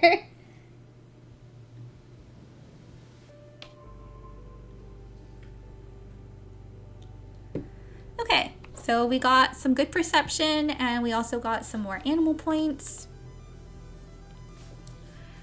You're getting older. It's that magical time in your life full of discoveries and possibilities when children become adults and their bodies change in weird, wonderful, and often embarrassing ways. When you were younger, congruence gave your class a frank presentation about preparing for the changes your bodies would experience in the next few years. Which parts of the presentation was relevant to you? Um...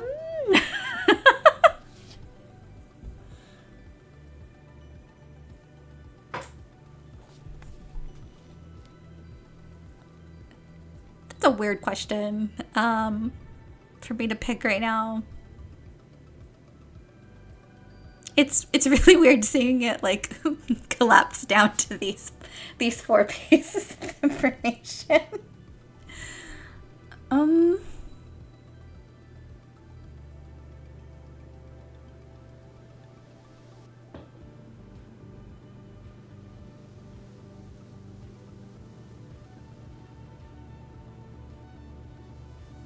I guess I'll follow my own path for here.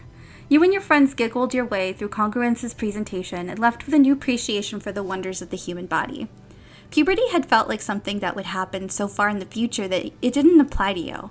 You put it out of your mind, even as you noticed Cal's voice begin to drop, or Mars starting to dress differently. Until one morning, you wake up and... you just know something's off. As soon as you open your eyes, things are squelchier than you expect it to be. Fun. You just want to close your eyes again. You remember Congruence's sexual education classes, and you're really not ready for their real-world practical applications. If you just go back to sleep, it'll go away, right? You finally sigh and muster up the courage to look under your blankets. Yep, your period started. Just deal with it. You wait for your parents to leave for work, calling out to you that you're going to miss breakfast if you lie around in bed. When you're sure they're gone, you carefully strip the sheets on your bed and stuff them into the recycler. No, don't recycle them. You should just put them in the laundry. You put in a requisition to pick up new sheets from the depot, as well as some supplies, and continue on with your day. That night you find your mom waiting for you. She's pulled your privacy curtain back to show your stripped bed and looks with a knowing smile when you enter holding new sheets. She confronts you. There's only a few reasons a teenager does their own laundry. Do you want to share anything with your old lady, Saul? You duck your head and mumble that you got your period. You don't know what you're expecting, but it's not a hug. I wish you'd felt comfortable telling me, your mom says. My little kid is growing up. She puts her hands on your shoulders. I'm so happy for you, kiddo. I know you're probably grossed out, but getting your period is important. Sometimes we need a bit of mess in our lives. Reminds us that we're real, that we're part of the world. It reminds us that we have the ability to make life and responsibility to take care of that life. Getting your period is a beautiful thing. You can't think of anything worse. Thankfully, soon you can get a blocker to keep from having to go through this every month. Same. Your mom hugs you again and keeps talking about how she's proud of you. It's super embarrassing and you can't help but shove her away and retreat to your bunk to stew about it. What's happening? You feel on edge today. Like everything that happens feels so unfair and tragic. Like you want to punch stuff and then cry about it. Like you want to be left alone, but you also desperately want attention. It feels like a fount of new energy starting to bubble up inside you. Dangerous, uncontrollable energy. Welcome to puberty, Saul. Making you brave and rebellious. That's funny. We're too stressed out to really do anything about it, though. Okay, so we need to go rest because we are... even before all of that happened, we were... oh, wait, I should go check if anyone wants to talk. Okay, no, nobody wants to talk. I really hope we get an avatar change soon. I would like to see the kids growing up. I think that'd be fun. Atomizing all evidence in the recycler. It's the only way to be sure. If only that had actually worked. You relax on the walls again this month. Compared to the hustle and bustle of the colony down below, it's pretty boring up here. You catch on some hollow videos and enjoy a month of not really doing much of anything, really. Oh no, we have to forget something. I don't want to forget this is... wow, both of those are like... those are big things to forget. I think I might skip it this time. Wait, let me see. What are my other memories?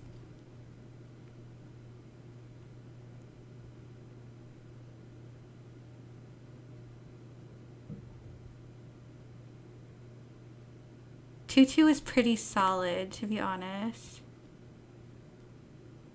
Yeah, it is. And I mean, this one, I know this one's 4, like, these can theoretically be the same.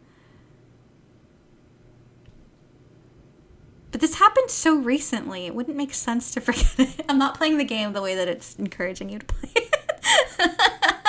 They're like, optimize your cards. And I'm like, but this literally just happened. Why would I forget it already? I have other cards that it would make more sense to forget. Okay, we're in the dust now. We're much clearer-minded, but we are still feeling rebellious. Oh, let's pick this up. Oh, we can tell her about our day. Saul, what do you think about this? Mars walks toward you haughtily, stops, poses with her hand on her hip, then turns and walks away. I call it my cool walk, Mars says, looking over her shoulder. I also have a bored walk and a flirty walk. It's important to switch it up once in a while. It just reminds me of The Sims, where you can, like, choose the walk type for, like, how your Sims walk. And she would definitely walk with, like, the snooty walk. Okay, so we're going to tell her about her day. Mars is always talking about how she's bored, wishes there was more to do here. But there are 100 reasons Vertumna isn't boring. You try to list them all. There's all the cool plants and new constellations to look at. And just yesterday, you watched a Dorbs moth squeeze through a crack in the wall. No animal should be able to fit through. Wow. Mars listens politely, but starts yawning halfway through. Less bored is still bored when it comes to Mars and Vertumna. And furthermore, your attitude towards your elders in general is entirely disrespectful. You find Udicott delivering a scathing reprimand to Mars, who is doing her level best to look like she'd rather be anywhere else. You speak out of turn. You question the council's decisions. You disagree with an order you simply can do not do it. I could go on. Do you need me to go on? Based Mars disrespect your elders. Mars scowls. No, she replies. Udicott clicks her tongue. I honestly thought better of you, Marzipan, she chastises. You have the sort of natural leadership ability I remember from when I was a girl many years ago. Mars doesn't roll her eyes, but you get the sense it's a close call. You need to set a better example for the other children, Udicott continues. It's okay to have your own opinions, but you kids can't just do whatever you want. You have to follow the rules and respect your elders. I am setting a good example, Mars retorts, stomping her foot. Hello! The only reason we're here is because a bunch of people knew living on Earth was nonsense and decided to do something different. Udicott looks scandalized, but Mars just continues on. Maybe kids should have more authority. We're the ones with the new ideas that will take us into the future.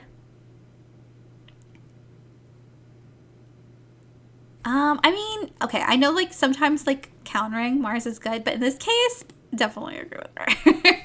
See, Mars insists, everyone agrees with me. You might be on Vertumna, but your ancient old brain is still stuck back on Earth. She takes a deep breath and for a moment seems much older. Governor Udicott, we need higher walls and more aggressive farmland clearing, and we need it now.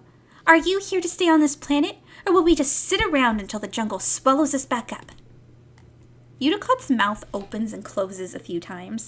Then she puts her hand on her forehead. Both of you get back to your duties, she sighs. Marzipan, we will talk about this later in private. That was great. Secret Fun Times Club, more like Revolution Club. Udicott, like, I don't know what anarcho-communism means anymore because I'm in a position of power now. Okay, let's see if we can get any other... Okay, so this is different. The brain requires a nearly continuous supply of glucose, Ting says.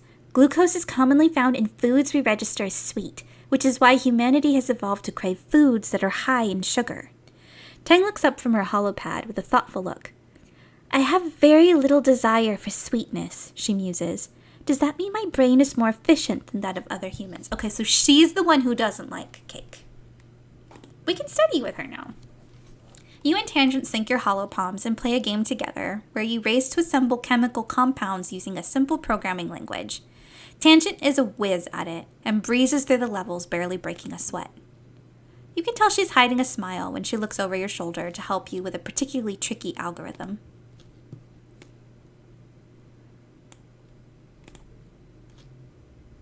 You know, I kind of forgot that, this doesn't actually increase our stress or, past time, so I could have just been training with her more. That would have got us this card a long time ago. On your way to the sports ball pitch, Anemone shares the story about the time her brother Calm once spiked the ball so hard that he broke Utopia's nose, back when she used to play sports ball too. She describes it in gory detail. But don't go easy on me, she exclaims. That's why we have med beds, right? Plus, I might get a cool scar. She thumbs a blue scaled scar on her jaw, right under her ear.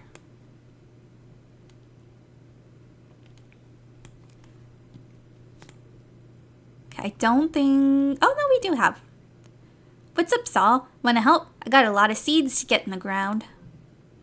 You recently overheard the children learning how to count by studying hop-eyes. Hop-eyes have 1 foot and 2 tail forks and 3 stomachs and 4 eyes. And if you see 5 of them together, that's lucky, Cal laughs, finishing the mnemonic with you. Wait, how did they find that hop-eyes have 3 stomachs? I don't want to know. It's called dissection. Sorry to tell you. Yeah, we still can't dare him to eat a worm. I don't want to make him eat a worm either. Hey, Sprout, your dad greets you. How are your classes going? I know it's hard to sit in a classroom while there's so much to explore, but everything in life is gonna get easier for you if you take the time to learn about a lot of things. He laughs. Who knows? Maybe you'll be running this place one day. Your dad is working with the float cows. One of them is sick and isn't producing enough urine as ballast, and it keeps wanting to float away. Your dad is building a spike so that he can tie her down until she feels better. It's just so cute. You hold onto the leash feeling like a little kid with a balloon, a big woolly gassy balloon. It looks down at you with placid unblinking eyes. You can see yourself refracted in them. Weird. Neat. You need to increase your bravery so Disc can eat a worm. Let's see. We still need 6 bravery. Your mom is taking a break at her makeshift desk inside the domes. What's up? Okay, so next threshold is 40. So it was 20 for everyone's first one, but it's going to be a while before we can chit-chat with everyone again. Okay, so there's 2 different things that increase bravery. What are they? Okay, sports ball would be 2 bravery. And what is the exploration one?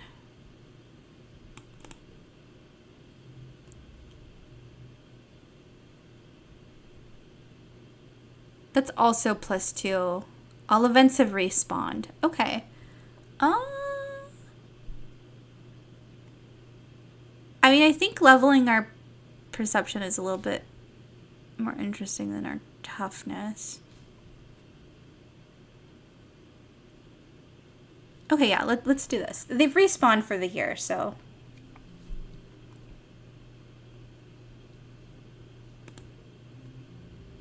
Utopia is working near the gates. This area has been deemed safe enough for kids to go for a hike, as long as you're back before dark, and never go out during glow. There ain't a lot to see out there, she says. A logging camp, a few fields, some nice lookouts. You've been out here before, but that was when you weren't supposed to, so you let her give your advice anyway. Keep your eyes peeled for useful things, like that there mushwood log. She points to a light, sturdy piece of wood by the side of the road. Lumber carrier must have dropped it. It's fairly safe out here, but that don't mean totally safe, she cautions. Don't go too far, and if you see anything that scares you, run like heck and make a ton of noise. She helps tighten the straps of your backpack. What you hoping to see out there, sweets?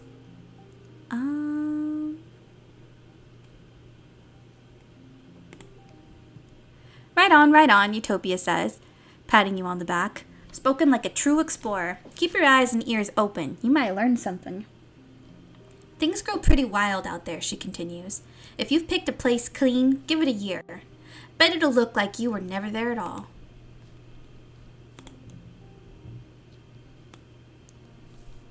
Okay. I mean, we have never had good luck with this, but we got some biology out of it. What are you doing rooting around over here? Utopia comes striding out of the forest, a big grin on her face. Are you farming? You're in the wrong place. These fields haven't been worked in years. Everyone's moved inside the walls, sweets. She kicks a clod of gray-pink dirt. Soil's just not good enough here for growing earth crops. Besides, the animals get to it faster and we can chase them away. Try reporting to geoponics if you'd like to help out.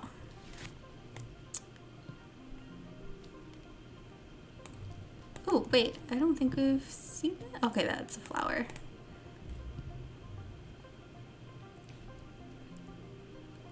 Let's see if we can learn something this time. We have better animal stuff now.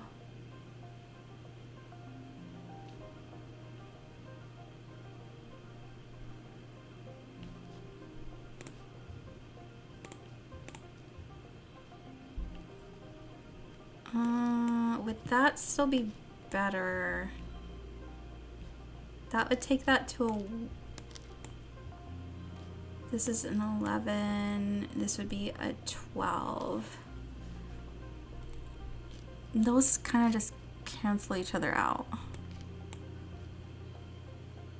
But that's still one more point than if we put that one in.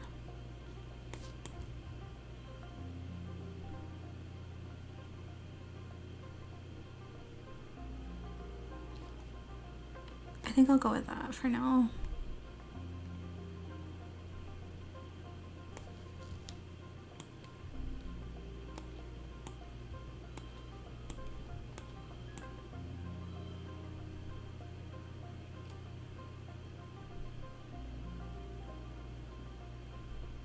Oh, that's unchangeable.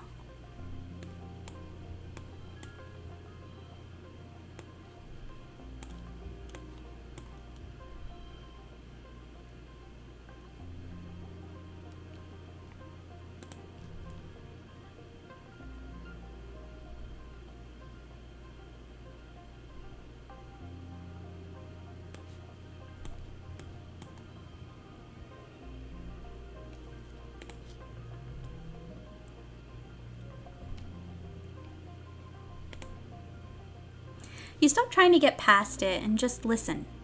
Oh, you can hear little squeaking noises from nearby. It's probably warning you away from its nest. You carefully avoid the rest while speaking in soothing tones. The agitated little guardian titters warnings at you, but eventually lets you by. Okay, that's our first time that we passed that one. Finding a lot of collectibles. Geoponics engineers have set up a work site here, using the robo-plow to tear up the ground and prep it for farming.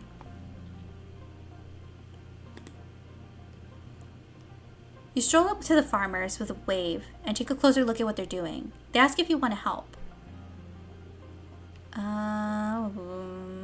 It says it's easy. Let's do it. Okay.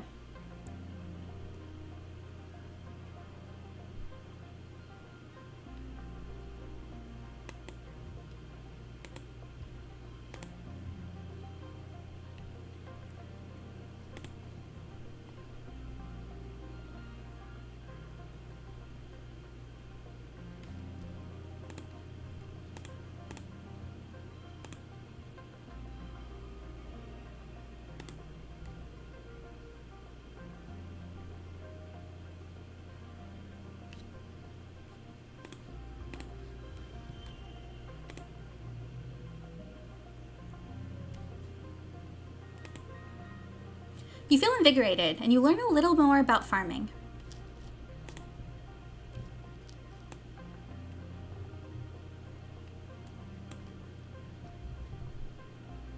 Ahead of you, the road curves right, and there's a steep hill leading off to the left. You bet there's a really great view from the top of it, but it's going to be a scramble to get there. You leave your pack in some bushes at the base so you'll be lighter on your feet. Then start the trek. It's tiring and even steeper than it looks from the bottom, but some broad mushroom-capped trees provide shade. The view from the top is spectacular. You can see all the way to the colony walls in one direction and down to a little sawmill on the other. Then you spot it, the rock, the most perfect boulder you've ever seen, teetering right on the edge of the slope you just climbed. It's almost as tall as you are and must weigh at least 2,000 kilos. But it's practically teetering there. You think with enough muscle, you could push it over. Who would be able to resist that? There comes a time in every childhood that one must take life by the horns and just push the rock. You shove it with all your might, digging your toes into the hard ground and leaning in. The rock starts to slide, and suddenly it's off with a satisfying lurch, catapulting down the hill, rolling faster and faster, crashing through bushes, and oh damn, your pack. The rock just rolled right over it. That's fine, it's just kudos. It was worth the memory. You make your way back down the hill to retrieve your bag, now completely destroyed along with all its contents. Ah, shoot. You're going to have a hard time explaining this one to your parents, and you're going to need a new pack. Okay. We passed the threshold for toughness. I think this is... we should probably go back. There's still stuff to pick up, though. That's where we got in the fight with the Hopeye. Okay, we would need to pass through this. May as well do that big yellow event. Okay. You hear a sad hiccuping sound and follow it to find a sick Hopeye. It's hunched down low. I keep forgetting these are eyes. That it has these like froggy eyes and these like mammal eyes. It's hunched down low, its foot completely nestled under its body and shivering uncontrollably. Its enormous eyes roll around in confusion and fear as you approach. Yes. Is this hard or... It's normal. We can do it.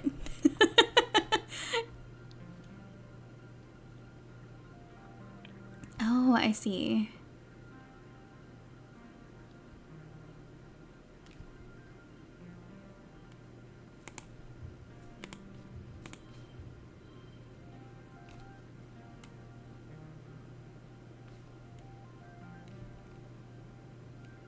I think I'm fine with that for now. Plus one duplicate when drawn. Oh, okay, so we get two of those. Or do we want 3? Yeah, because when we have 2 unplayed cards. Okay.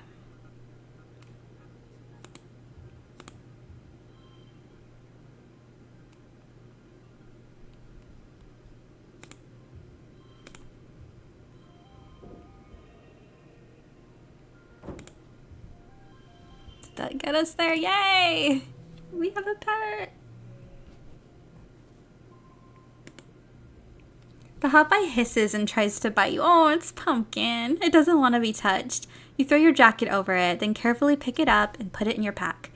Our pack that's broken. You crack the zipper a bit to give it some fresh air. Your dad helps you make a little nest for it in an empty part of the geoponics barns. Every day you bring it food and water and gradually nurse it back to health. Cal takes an active interest in the recuperation. Utopia says that Hopeyes don't really have a gender, he says, as you're washing out the pen together.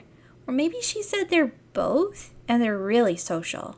So what are you going to do to name them, he asks. Optimus. Oh my god, these are all so cringy. Can I go with something else? Oh no, okay. Says you have to help me. What are we naming this?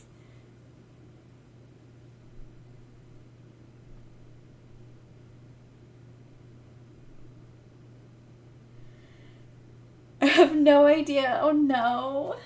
I didn't realize that it was gonna ask me to do this.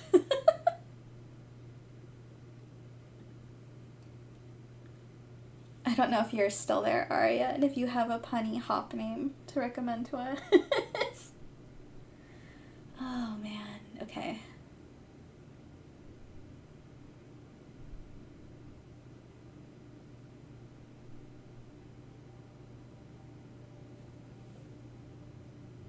have a hard enough time naming my Pokemon.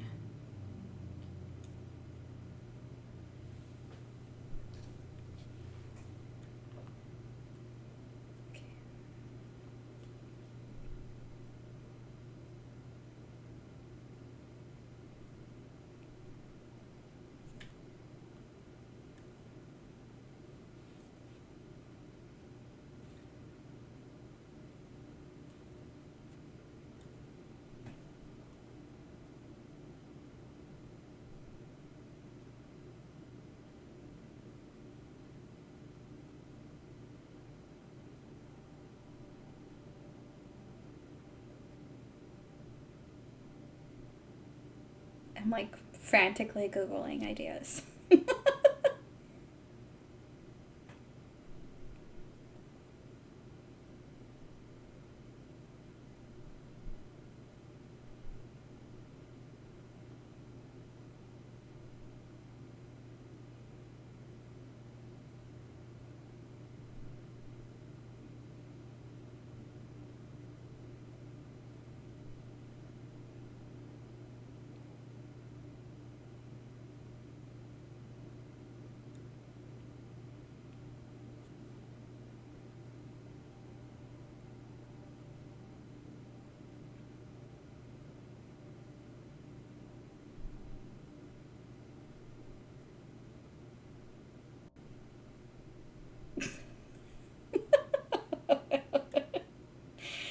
Oh my goodness.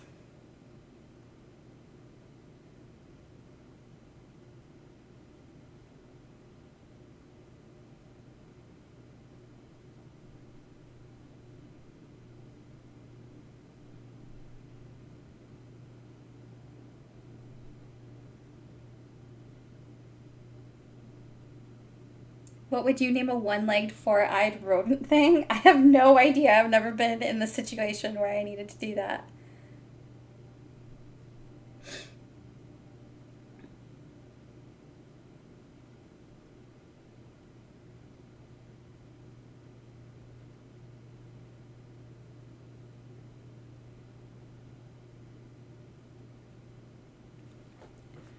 Okay, this was what I came to after Googling ideas.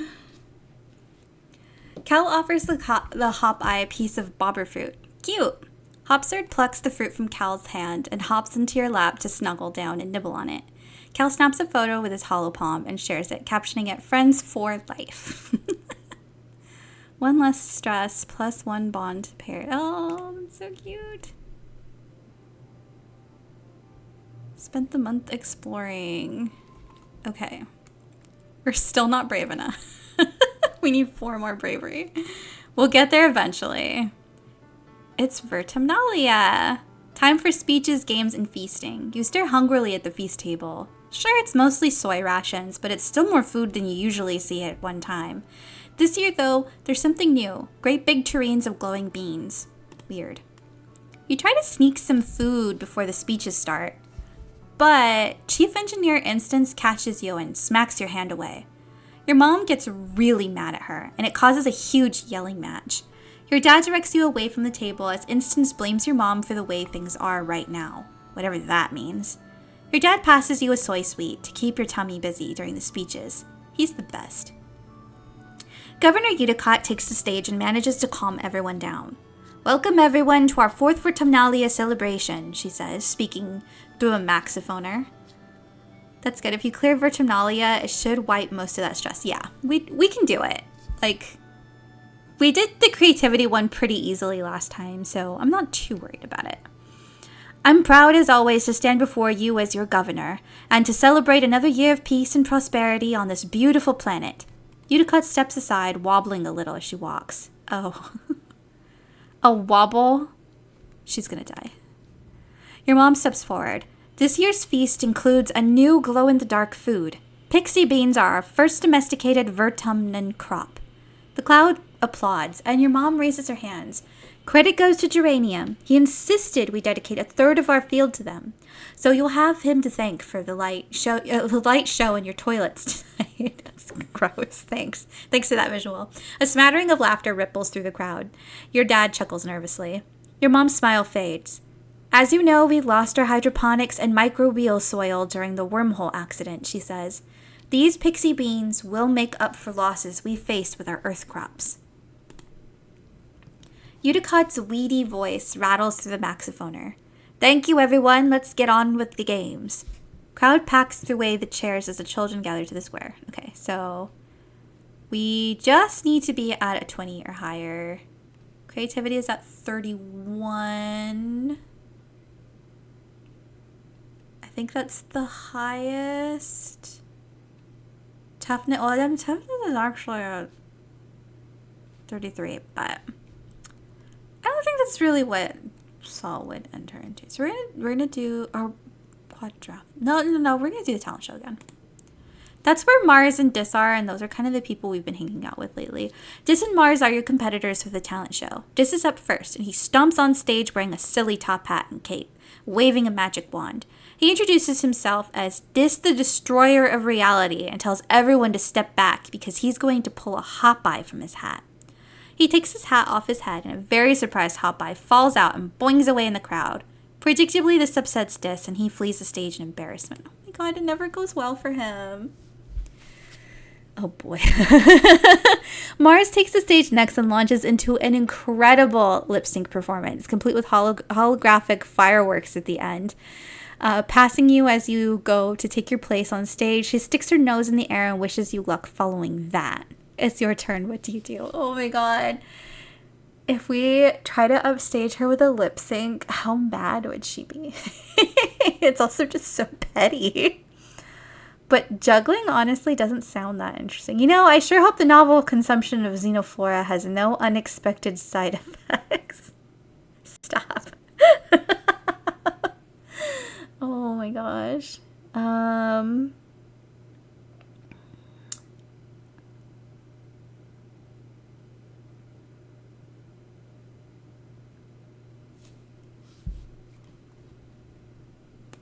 gonna do it. Okay, so we need a 58. +1 if card is...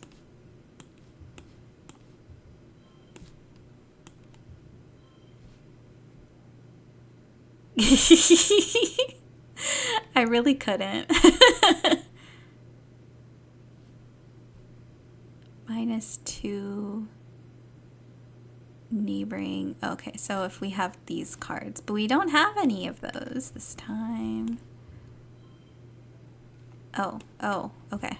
That one is one, actually.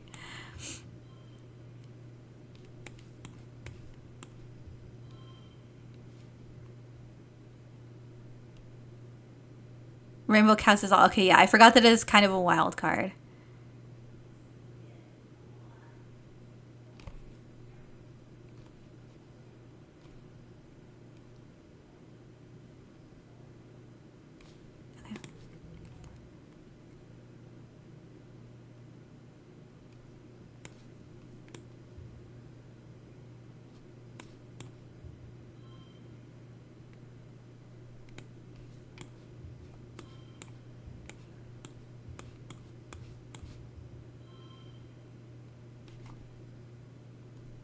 Okay, we're gonna need some help here.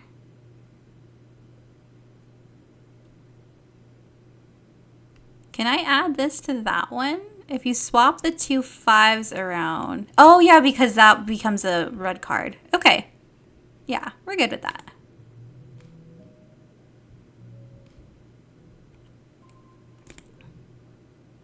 Mars isn't the only one who can rely on cheap tricks like hollow pyrotechnics to win over a crowd. Your performance not only includes fireworks and light effects, but also 6 holograms of yourself, all doing a synchronized dance. It's a hit. You win by audience applause. Mars shakes your hand and thanks you for actually giving her a challenge this year. So say Miku.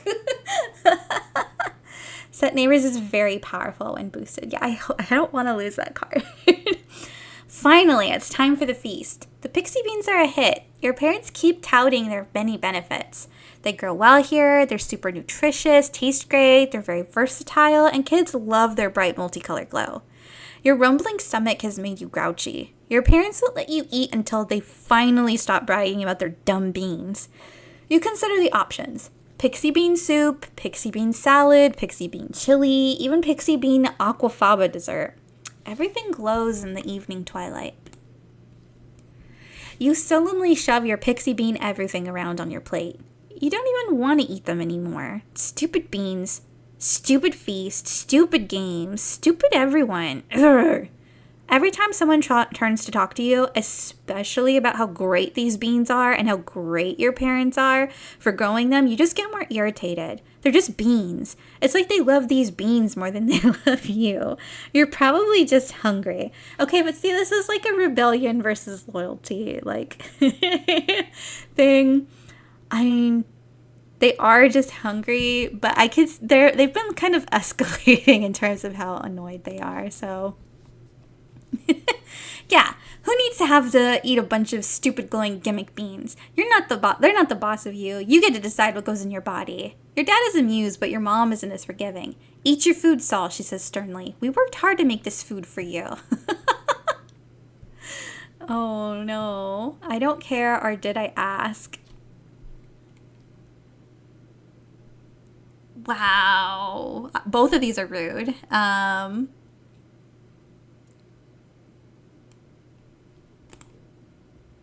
Your dad tries to calm the situation, but your mom slams her fist on the table. The noise makes everyone nearby stop talking and turn to stare at you. Eat your damn dinner, Saul, she shouts. I'm sick of your attitude. Your mom stands up. Oh, I can't, can I? She threatens. Your dad finally gets a word in. Calm down, everyone, he says. Saul doesn't have to eat anything they don't want to. He turns to you. There's not much other than beans, kiddo. Just regular sold soy rations. You'll never eat those stupid beans. You'll just eat stinky, boring soy rations until your parents figure out how to grow something else. That's their job. After dinner, everyone breaks off into little groups to talk or make music together as the sky darkens for the shortest night of the year. You're still feeling irritated by everything, so when your friends try to pull you into some rhythmic clapping game, you beg off and go back to your quarters. Was this what Congruence was talking about when she warned you that your hormones would make you feel out of control sometimes? Your parents get back much later than you, making a ton of noise as they drunkenly make their way into bed. Next morning, your mom ignores you until it's time to leave for breakfast. All right, it's now mid-dust. Oh, our little pet follows us. I love it. It's so cute. You catch Cal at the gate in the gardens. He's carrying a big bucket of rocks. Hi, Saul, he exclaims. He pauses to pat your pet on the head. And hello to you too, Hopsard. Oh, I'm supposed to tell you there's a new park near Geoponics now, Cal says. We can run around all we want and nobody will say we're trampling the fields. You should come and play there sometimes. And bring Hopsard. They'll love it. Okay, what happens there? So it's just a way to relax. Did we get any flavor text here? You spot Dad playing cards with two of the other agriculturists. You don't recognize the game, but you watch your dad throw down his hand and groan, then peel off his shirt and toss it into the pot. I'm literally losing my shirt over here, he says, and his two friends laugh uproariously. Your dad wipes his eyes, chuckling, then sees you. Oh, hey, Saul, you need something?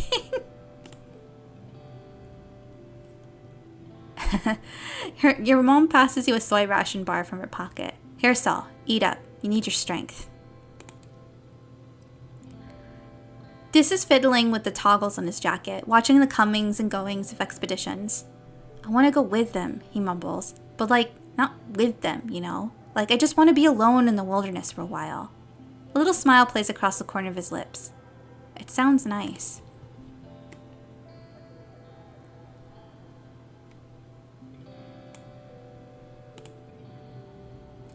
"20, 21, 22, Anemone counts, bouncing the sports ball on her knee. 24, 25, 26. Oh, hey, Saul. Shucks the sports ball under her elbow and smiles at you. What's up? Science is the language of all things, even on a planet such as this, Tang says. As foreign as it seems, all living things act according to their biology. Tang tilts her head.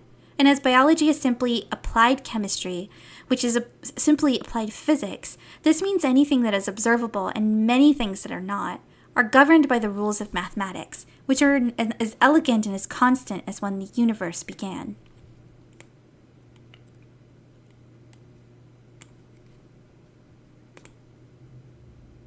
So what do you think about this? Mars walks towards you haughtily. Okay, so we already saw your walks. It's nothing new.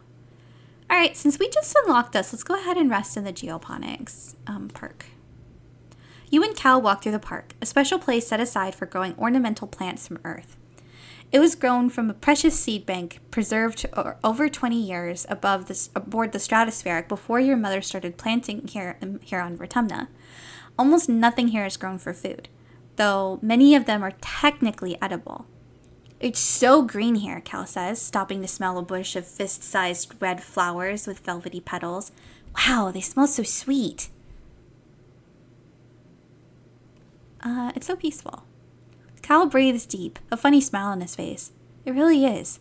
This is one of my favorite places in the whole colony. You can really feel the love in every plant. One pretty white flower in particular is flourishing here, the astrantia, your mother's favorite. It seems to be growing faster than even native plants do, covering the paths and bluffs with tiny white stars. You practically have to push clumps of it aside, in some places, just to make sure you don't crush any. Good thing it's so beautiful. So, can I get your help with something in the barn? Cal asks. You excuse yourself from planting and follow Cal. Something's wrong with Socks, Cal says, closing the door behind you.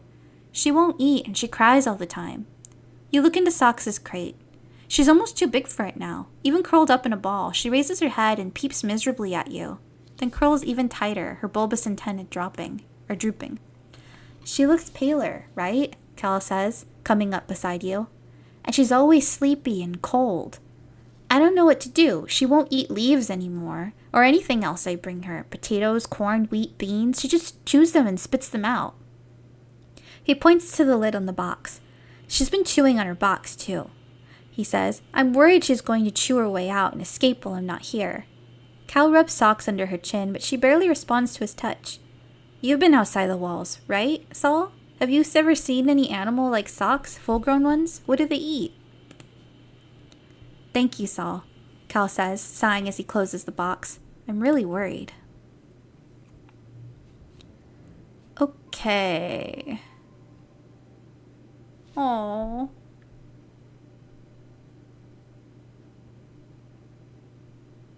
It's always hard when we get to forgetting about something.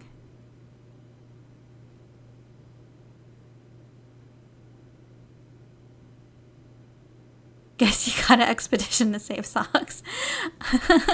I mean, yeah, that is what we're gonna do.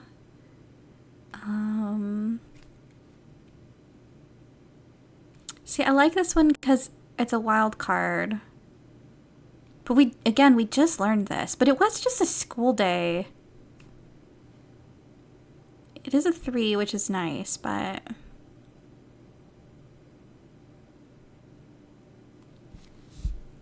what other blues do you have? Okay, let's take a look. We have a lot of blue cards. We're actually we have a lot of low red cards. That's something I should probably work on.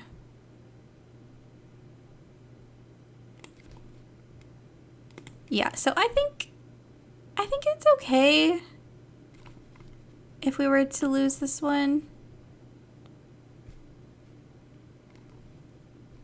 Yeah, because we only have one super low, doesn't do anything card here. And we already have 2 other regular 3s, so. We forgot all about that school day.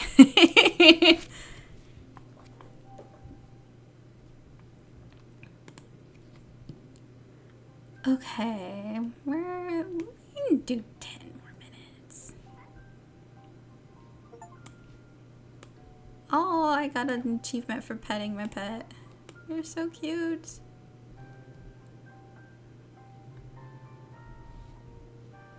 Okay, anything else? Okay, all right, let's go do A mission to save sucks.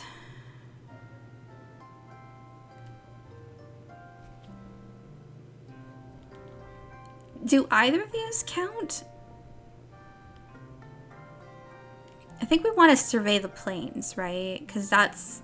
Oh, there's a boss event. Oh, I don't want to. I don't want to fight a boss. 4 collectibles. There's 10 events there. There's 12 events here.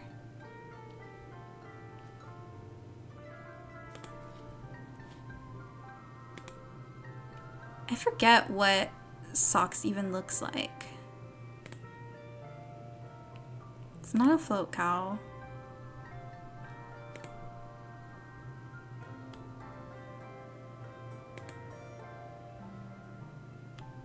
I don't think it's any of those. Okay, let's go through the plains.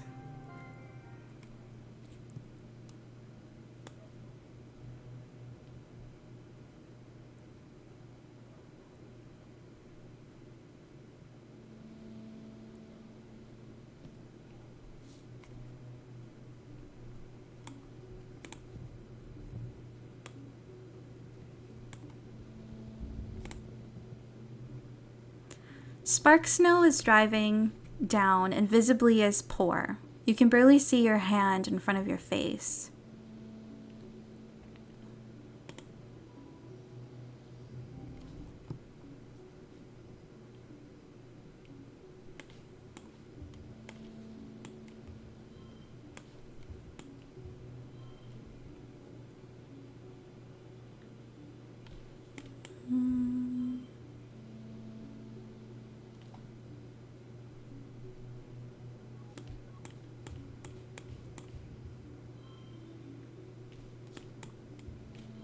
Okay, yeah, that would be fun.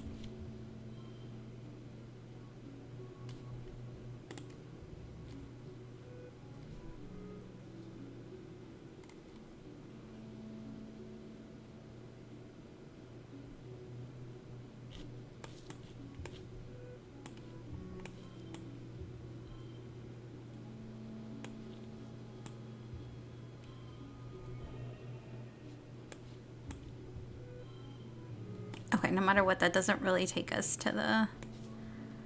Well, what if I did it this way? There you go.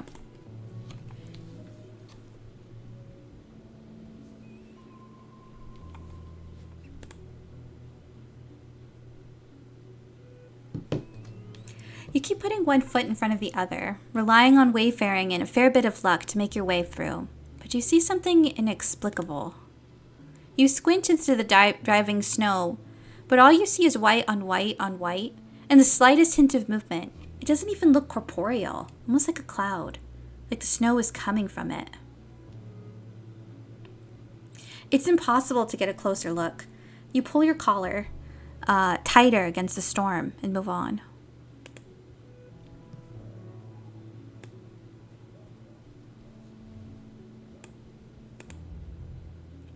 A series of small circular pools chain together to form an impassable body of water. You don't see an obvious route through, though the path does continue off in the distance on the other side. We already did go around, so let's keep going.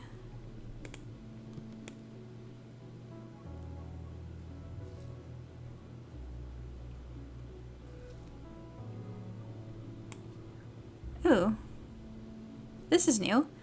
You're crossing a clearing when you hear a terrible crack. Oh, God. Bravery challenge. I don't know if we can pass that. A massive creature Well, we do have a lot of items, though. So if we need extra support, like, we might be able to do it. A massive creature burst through the trees, a boulder with arms, a bush growing out of its back, a bush bub. Utopia's mentioned these before, part animal, part vegetable, and part mineral. These usually gentle giants camouflage themselves as part of the forest. Okay.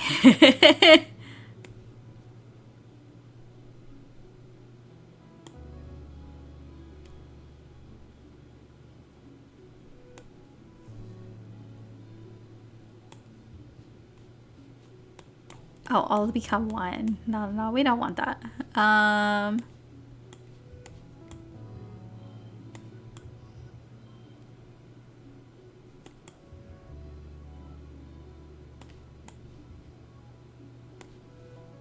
Oh, the card becomes a 2 no matter what. Oh,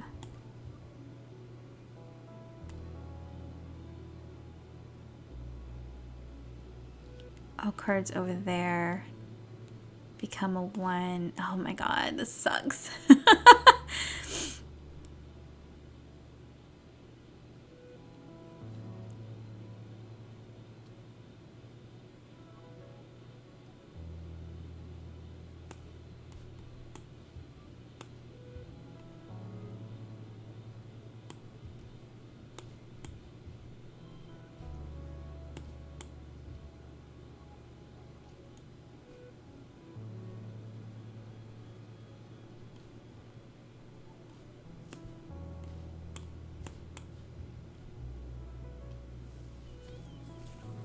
No kidding that this is a bravery challenge.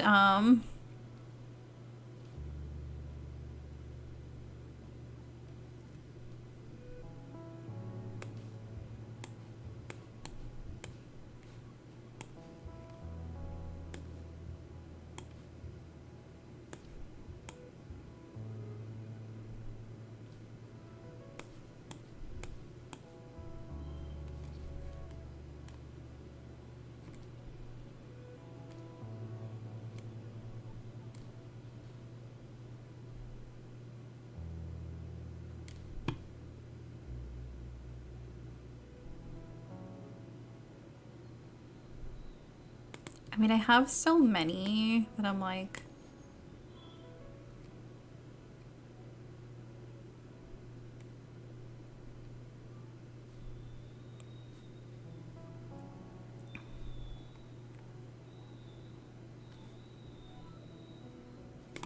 Okay, let's... Oh my god. Card becomes a 2 again.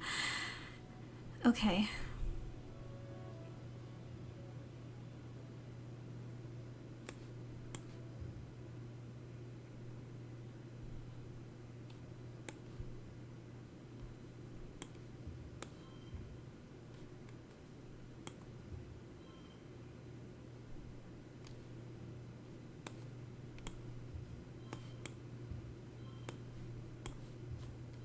Okay, that lowers that.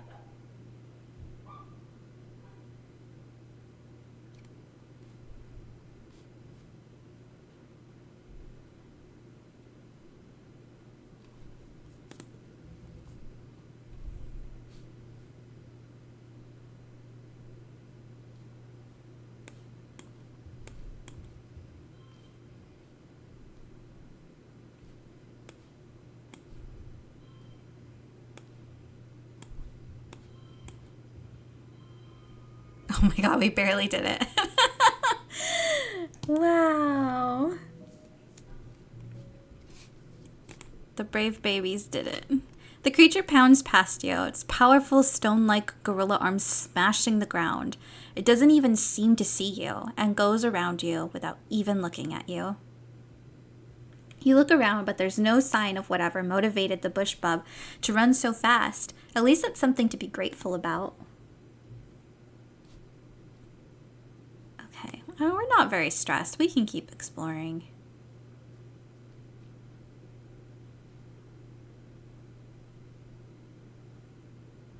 Oh, there's an event thing here. You spy a creature that kind of reminds you of Cal's illicit pet socks, a dilly pillar, maybe? Except it's huge, really, really long, as long as the stratospheric, enormous. Could it be the same? You aren't totally sure. You watch it using your holoculars, So far in the distance, it looks like a train crawling along one of the great cliffs, along with resting ridges to the west. It crawls down the cliff face toward the Great Plains not far from you.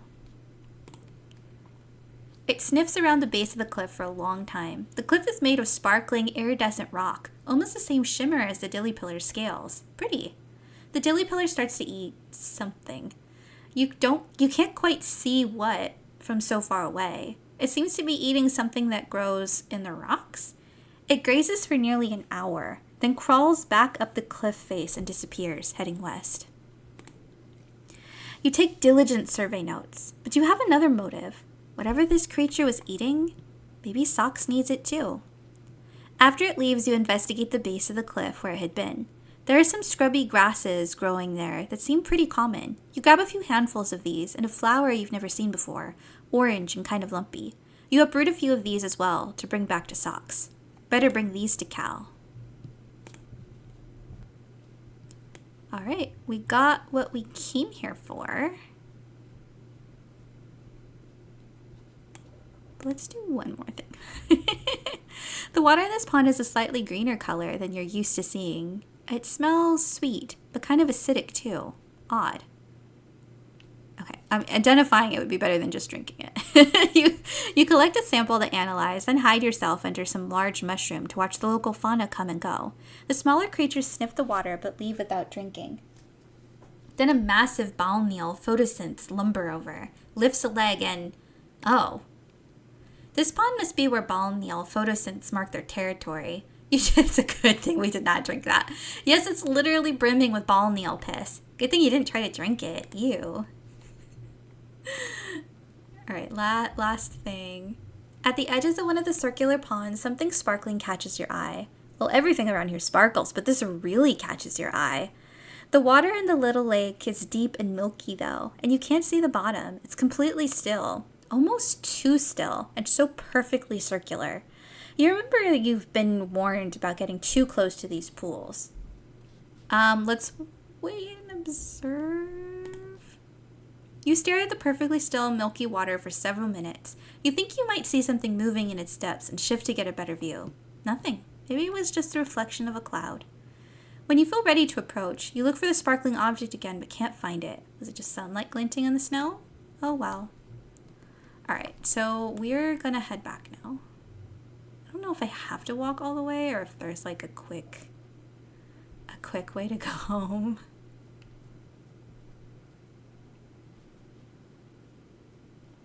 Walk, walk, walk.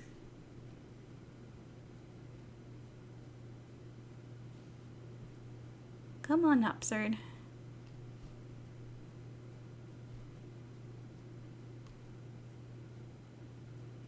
There we go.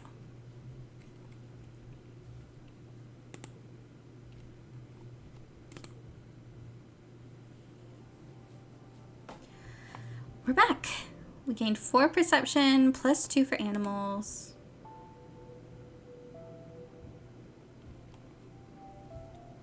And it is early wet. And I think that's where... oh, we gained a new perk. Level 2 pets. Upgrade pet cards via relaxing in the park. Wow.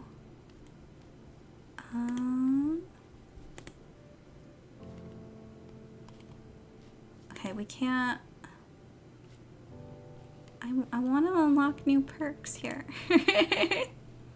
Okay, let's go ahead and save.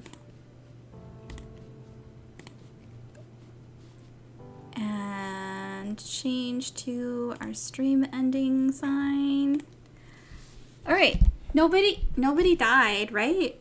Yeah, nobody died. But we do have 2 candidates for people who I think are gonna die. Our dad is still coughing. He's not really getting better.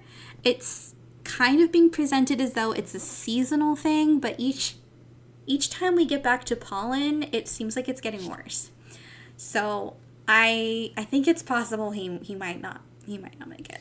Not unless the research starts going a lot faster than how it's been, which I don't have a lot of hope for.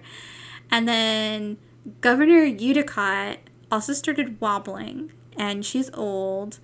and also like curmudgeonly and starting to go backwards in terms of what she thinks the colony should be doing and focusing on. So I think it's also possible that she might not be long for this world, but I don't think anything like traumatic might happen to her. It could just be that she passes from old age, which is something that the people of the colony are going to need to confront at some point anyway, just like their general mortality. Yeah, so those are the two people that I'm a little worried about. It was fun getting to see a more rebellious side of Mars. That was a lot of fun, and I love that we have a pet now, and we have advanced our friendship with Mars, and Cal. We've cleared everyone's basic level, so now we just need to see if we can make the 40-point threshold for the next little cutscene marker for everybody. And we're 13 now. We're a hormonal rebellious teenager, which is fun to roleplay. Next time, I won't be streaming next week, but the week after I should be back, and we will definitely make it to being 14, unless we die, but hopefully that's not going to happen. I think we're supposed to make it to at least 16. That's I don't want to die before we're supposed to. So we'll see. Yeah. So I'm gonna head off now. Thanks Arya for the raid earlier, and Sus for both your taunting and moral support, because you're balanced that way. And everybody else who like came by and was lurking while watching. I will catch you in a couple weeks. Take care, everybody. Bye.